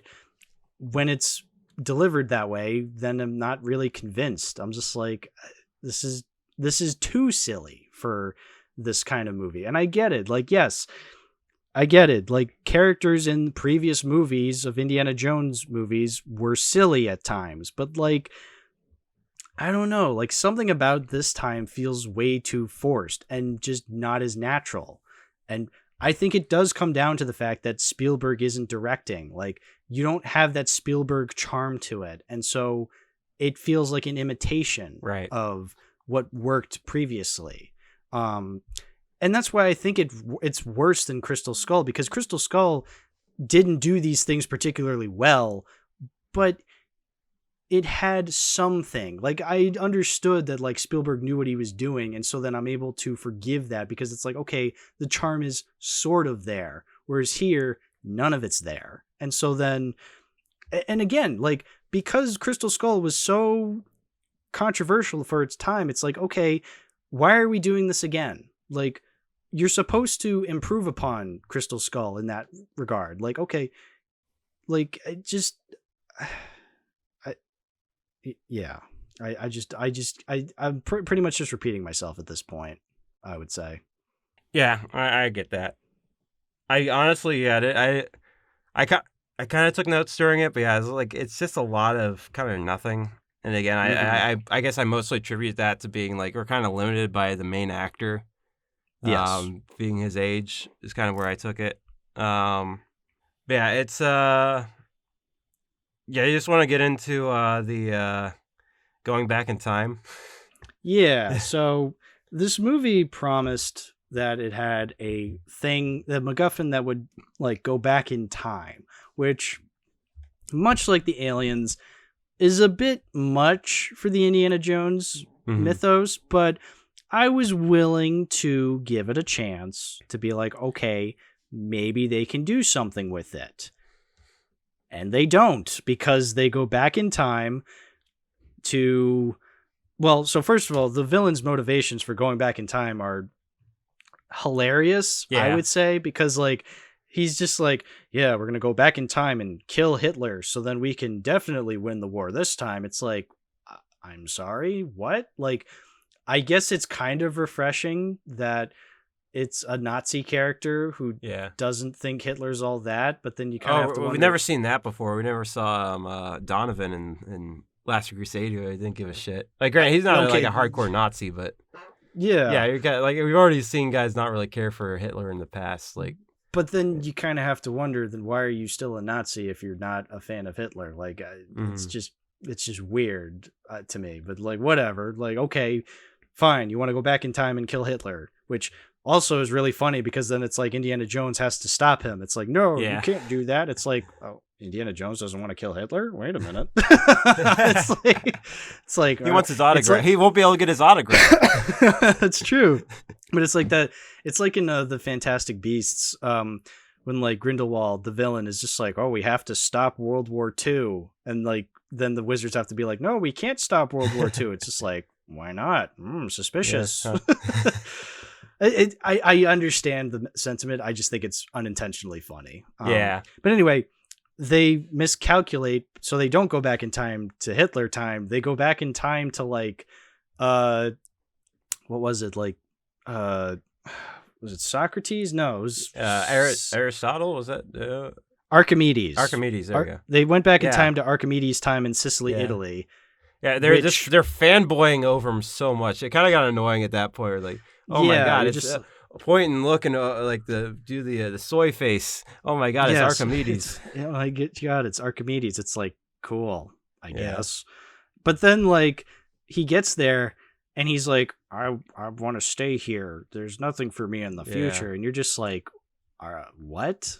Like that's out of nowhere. He's old and senile and just doing whatever the fuck he wants. You can attribute that to old and senile. And it's like, okay, I don't want to see Indiana Jones as this crazy old man wanting to disrupt time. Which, well, first of all, so is this the time travel logic where they go back in time? Is this Back to the Future time logic, or is this Avengers Endgame time logic? Like, you know, do they actually change things in the future, or is it like Endgame where like they can't change things, so they're just creating a new they're just creating a new like multiverse by doing that? I've seen things like where I can't remember what specifically, but though it's kind of like I'm going to use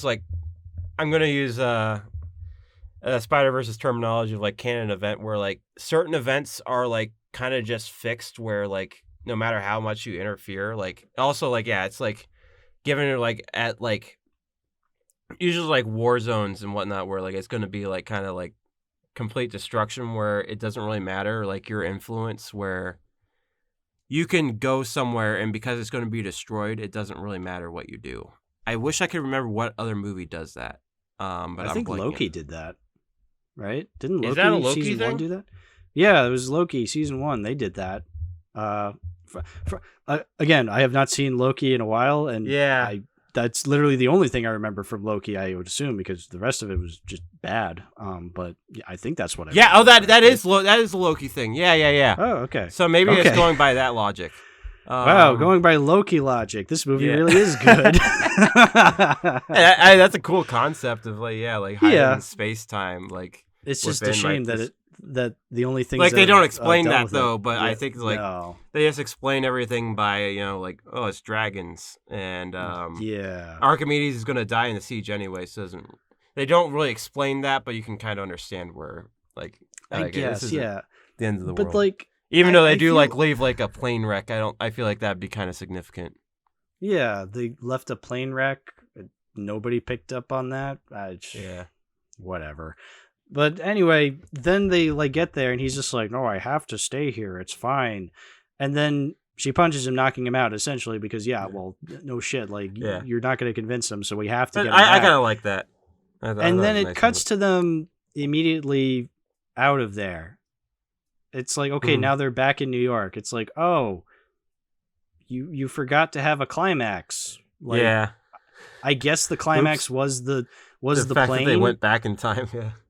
Yeah, the fact they went back in time, but then it's like, okay, you're just not going to show how they get out of that? Like, yeah, that seemed like a pretty significant thing to show, but nope, they're just back, and now we're in the falling action, and Marion comes back for the third time, and she looks bored. Yeah. Like, that's one thing I really realized was that Karen Allen in Crystal Skull was like happy to be there, bubbly. She was like giving it her all as Marion. You're just like, yeah, this is old lady Marion. Like, she looks and acts like Marion would as an old lady. She's smiling. She looks like she wants to be there.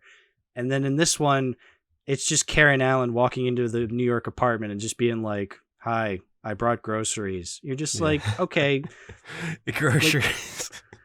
It's like, okay, great. Like clearly you don't care to be here either. So like, why should I care to be here? Yeah. It ties into my general distaste for this entire movie. Just like, nobody necessarily wants to do this except Harrison Ford, I guess maybe, but even then he's so old that I don't think he necessarily wants to keep doing it. I just don't see why this had to be made. I don't exactly see why this was like so, important to make, and why Disney spent $300 million on it. Like, I just don't see it. And like, none of it just impresses me to the point that I can forgive these things. It's Indiana Jones 5. I'm kind of out of forgiveness at this point if it's not going to do anything interesting. So. I thought clearly or go ahead. I was just going to say, clearly we disagree on that, and that's fine. I think that mine is more like, I'm more appreciative of like the concepts of the story, and I'm just mad that it feels kind of handicapped again by the old people. Sure. You know what? This is probably the exact same thing. This is probably the exact same thing as when we talked about Dr. Sleep. Like, we both agree that like there's some like things to it that we don't like. I'm definitely a lot more critical of that, and you are willing to forgive a lot more. Yeah. And so like, I feel like that's where we disagree, which is totally fine. Like, even though you're wrong 100%. One other thing I thought was, I don't know if it's necessarily, it caught me off guard, so I also didn't know going into this that they were going to time travel. I mean, they set it up enough, like, going into it, like, okay, they're probably, like, it wasn't, like, shocking when they actually did it, because they were, like, talking about it for a while. I think the concept that it was the dial is, like, is fixed to always go to him, I don't know if that's clever or not, but it was definitely, I didn't see that coming. I think they did a little foreshadowing of it earlier when she was doing like the card tricks, and it's like, oh, it's a fixed deck, or like you're always going to draw like 7 of spades or whatever. They did a little foreshadowing. I guess, but it's just like, okay, like I don't know. I'm just not. Yeah, I'm just I'd have to like look at it again. Just like, is this clever or is it just? I just think it's tired. It's interesting. But. Yeah, I guess. Yeah. I mean, I will say this, like, when I was like, because I remember hearing rumors about it being like a time travel movie, and I remember my buddy Clorox was posting it in like my Discord server saying like, oh yeah, they're gonna go back in time to the original movies, and it's like, oh, that is so totally what Disney would do. So like, I'm kind of glad they didn't. Like, they were gonna like go back in time and like give us member berries for Raiders and Temple and Last Crusade. Yeah, they didn't do that. They didn't do that. And you know what? Knowing Disney and the whole recent like nostalgia baiting that a lot of studios have been doing recently, I wouldn't have put it past them if they did do that, which I guess I'm kind of glad they didn't. Yeah.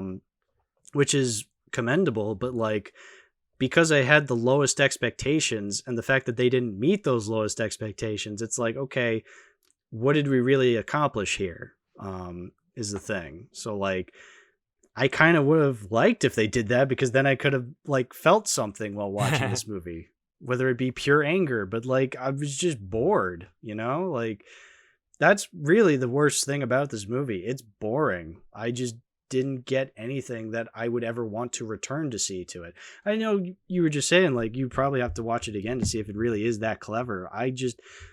Even if it is, I don't have any interest in finding out, honestly. Yeah, that's kind of where I'm at. Is like I got to watch it again. Like I'm not in a Sure. rush to. I don't really. I didn't really feel super strongly about it. I was like, yeah, I got. Yeah. And like, I'll compare like coming out of Last Jedi. I was really like I had no idea what to think coming out of that, because it was just not what I expected. And kind of like this, like this just was like in some ways, yeah, it was kind of what I expected. Like yeah, Indiana Jones is old and whatnot, but in other ways, like. Yeah, it wasn't super fan servicey. Like they weren't like trying to like shove like morality of like, oh, Indiana Jones is a piece of shit down our throats. Like it wasn't. Well, I mean, they weren't like it wasn't like being like trying to be overly progressive or like overly or like fan servicey. Well, I'm glad they didn't do that. Yeah, whole, it's like, not. They didn't really go. Like you were saying earlier with like the whole like, oh, you're just a grave robber line. Like I'm glad they didn't do anything super vital with that, because it's like, well, one, he's not like he definitely never was established as someone like that at all, which but then that begs the question, like, what was the point of that line then? Was it supposed to be her misunderstanding him? Is it supposed to be an actual critique? Like, why is this here then? Like, she's just a piece of shit. I guess. I guess again, I have no idea. It's kind of like he feels an obligation to like kind of do like, first of all, like he needs I try to why you're asking like why exactly they're doing it together. As like I guess like a little like he can't do it by himself, and he knows things that they need to know. I don't like he's kind of like just forcefully dragging them around because like he's a little more skilled than them, I guess. Yeah, it's kind of like I guess like the little sense of like I got to course correct because you've kind of fallen off. You're like kind of going off the deep end as a person. Yeah, I guess, but like I never really feel like Helena as a character ever really has any of that introspection. Right. Like there is that scene. They don't do much with it. Yeah, there is that scene where like they shoot Antonio Banderas, which first of all they only had Antonio Banderas for like 5 minutes, and then they kill him.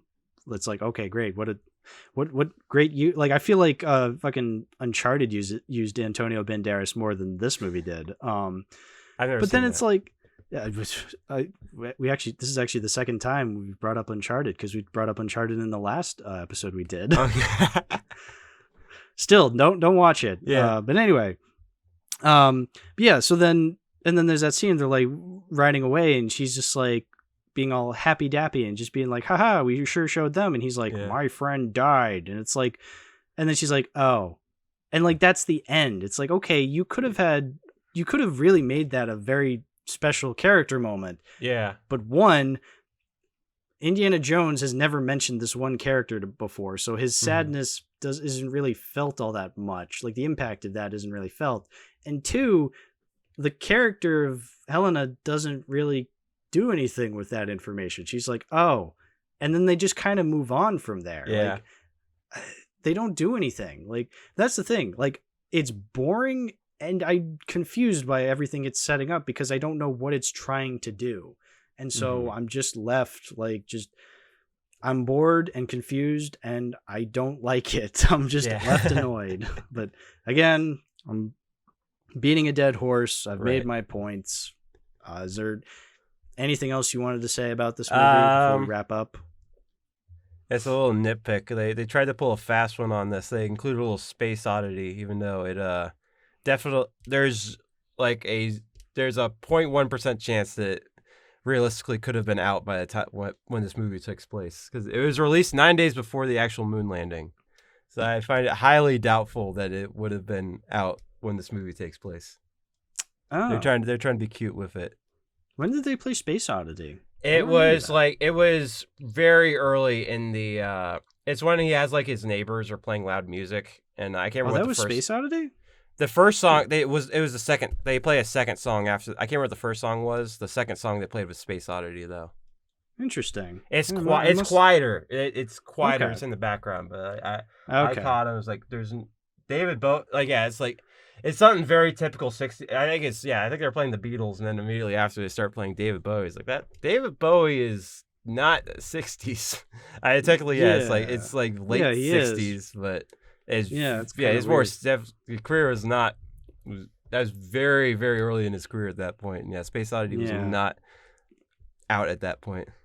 You know what that reminds me of? That reminds me of, to bring up Minions again. There's that scene in the Minions movie where Bob is like playing the electric guitar and he plays the guitar riff from Eruption by Van Halen. But because the movie takes place in the 60s, but Eruption by Van Halen didn't come out until 1978, like a full decade after the movie takes place. And that annoyed the shit out of me because I'm just like, you do not fuck with me when Van Halen was involved. Illumination. That's one other thing I want to go back to. Yeah, like when they're in New York. Like first, it's a little. They don't really explain why he's in the job he's in, like what, because he's like at the end of Crystal Skull, he becomes like associate dean. So we don't really know what happened where he's in New York now. Was the divorce like super bad where he lost his job as an associate dean?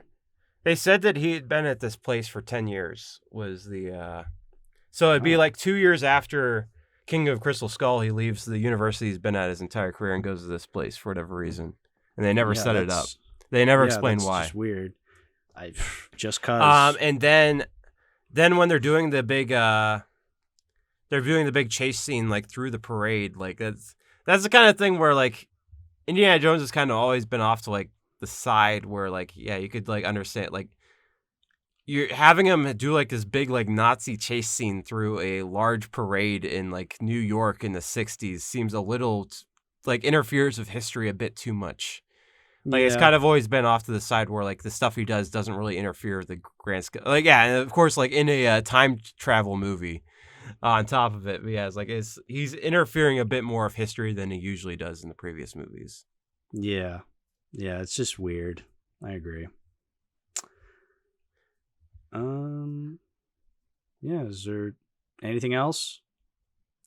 I think that's about everything I wanted to talk about. Okay. Well, before we wrap up, I guess to tie it in with the podcast, would you ever own this? At the current, I would not go out of my way to get it. That's where I'm at the moment. Maybe if I saw it at a thrift store. Okay, interesting. I will not. One, I already have the Complete Adventures Blu-ray, and so it would just be kind of weird to own Dial of Destiny, but also, as I've said, I don't really get anything out of Dial of Destiny, so I just don't see myself keeping it in the collection. It's just not worth it. Not my cup of tea, honestly. So, yeah. All right, I do want to. I did kind of allude to this. Wanted to mention this. The way they end the movie is also just kind of lame. Like they just have like the hats just hanging on a line. It's very simple. Like I almost appreciate that it's like simple, but at the same time, like it's Indiana Jones. Like, how are you gonna end the series on that? Yeah, it just like does like the fade, like the black cutout of just the hat, and he just grabs it off the line. That's it. Yeah. Again, okay. The sunset was right there, and even then, the Crystal Skull, where they're just walking off and they're married. It's like, again, like either of those are a much better finite or final kind of scene to end on. Yeah. Whereas here, they're just in a New York apartment, and then the hat's hanging on a clothesline, but then he takes the hat off anyway. Like, what? Why? Like, I don't know. What does this signify? Is it signifying that, like, because I'm signifying like the hat hanging up, being like, oh, the hat's hanging up. We're dusting off. We're dusting off. They keep hands. saying like, like Marion says, I heard you're back. And like that's the thing. It's like, oh, he's been gone for so long, and now he's back. And now he's back. Like the thing. Yeah. Okay, great. That's always a great motivation for a movie. Is that Yeah, no, I'm not a fan of the finale of this movie. Yeah. I don't really buy it as the finale of Indiana Jones. But again, that's just me. If you disagree, that's fine. But I'm just not there. So, all right. Anything else? I think that's now everything. Now I've said everything. Now we did it. 5 movies. Ooh, I think we're almost at 3. Or did we hit 3 hours? We're getting there. I hit 3 hours. All right. I mean, I'm probably gonna have to do a lot of editing because of the little mic diddly dudes that happened earlier. But it's fine. Even if we don't hit exactly 3 hours, we beat both the previous the shit out records. of William. Yeah. Take that. Take that, No space tree victory today. So it'll just be the day you almost caught Uncultured Swine. That's the wrong movie.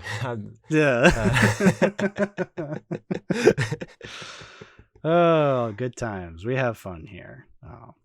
Well, Ben, please, by all means, shout out your stuff. Where can people find you? Go find me on my YouTube channel at Uncultured Swine. There really shouldn't be any reason I shouldn't be able to. I got a new video. Probably it'll be out like tomorrow, which is Monday the 3rd, in theory. Got a new video game related video. It's talking about handheld video games, and got some you're like your tradition. Like I definitely am. My aim is like to do like the kind of stuff like JonTron, Scott the Woz type stuff. So if you like that, definitely go check it out. I think this is my finest work of that sort, like non-short film type stuff that I do. I think it'll be pretty good, so go check it out. Nice. Yeah, and your usual links will be in the description as well. Yeah, I'm also on Twitter. I'm on Letterboxd. Go follow me there. Uncultured Swine, as usual. Mm-hmm. All right. We did it. Yes. We talked about the 5 Indiana Joneses. What a grueling chore. Yeah. No, this was fun. Yeah. I'm super glad we did this, for sure. It started so well, and then we we're so close to glory. Yeah. It's not like we're both losing our voice there later. That's okay. So we might as well just cap it off. So thanks for coming on, and thank you, the listener, for listening to this podcast. If you want to support the show, please leave a like, leave a comment, listen to us on Spotify and Apple Podcasts, or just YouTube. That's fine too. But yeah, thanks for watching, and always remember, snakes. Why did it have to be snakes? I remember that. Okay, bye-bye, everybody. Bye.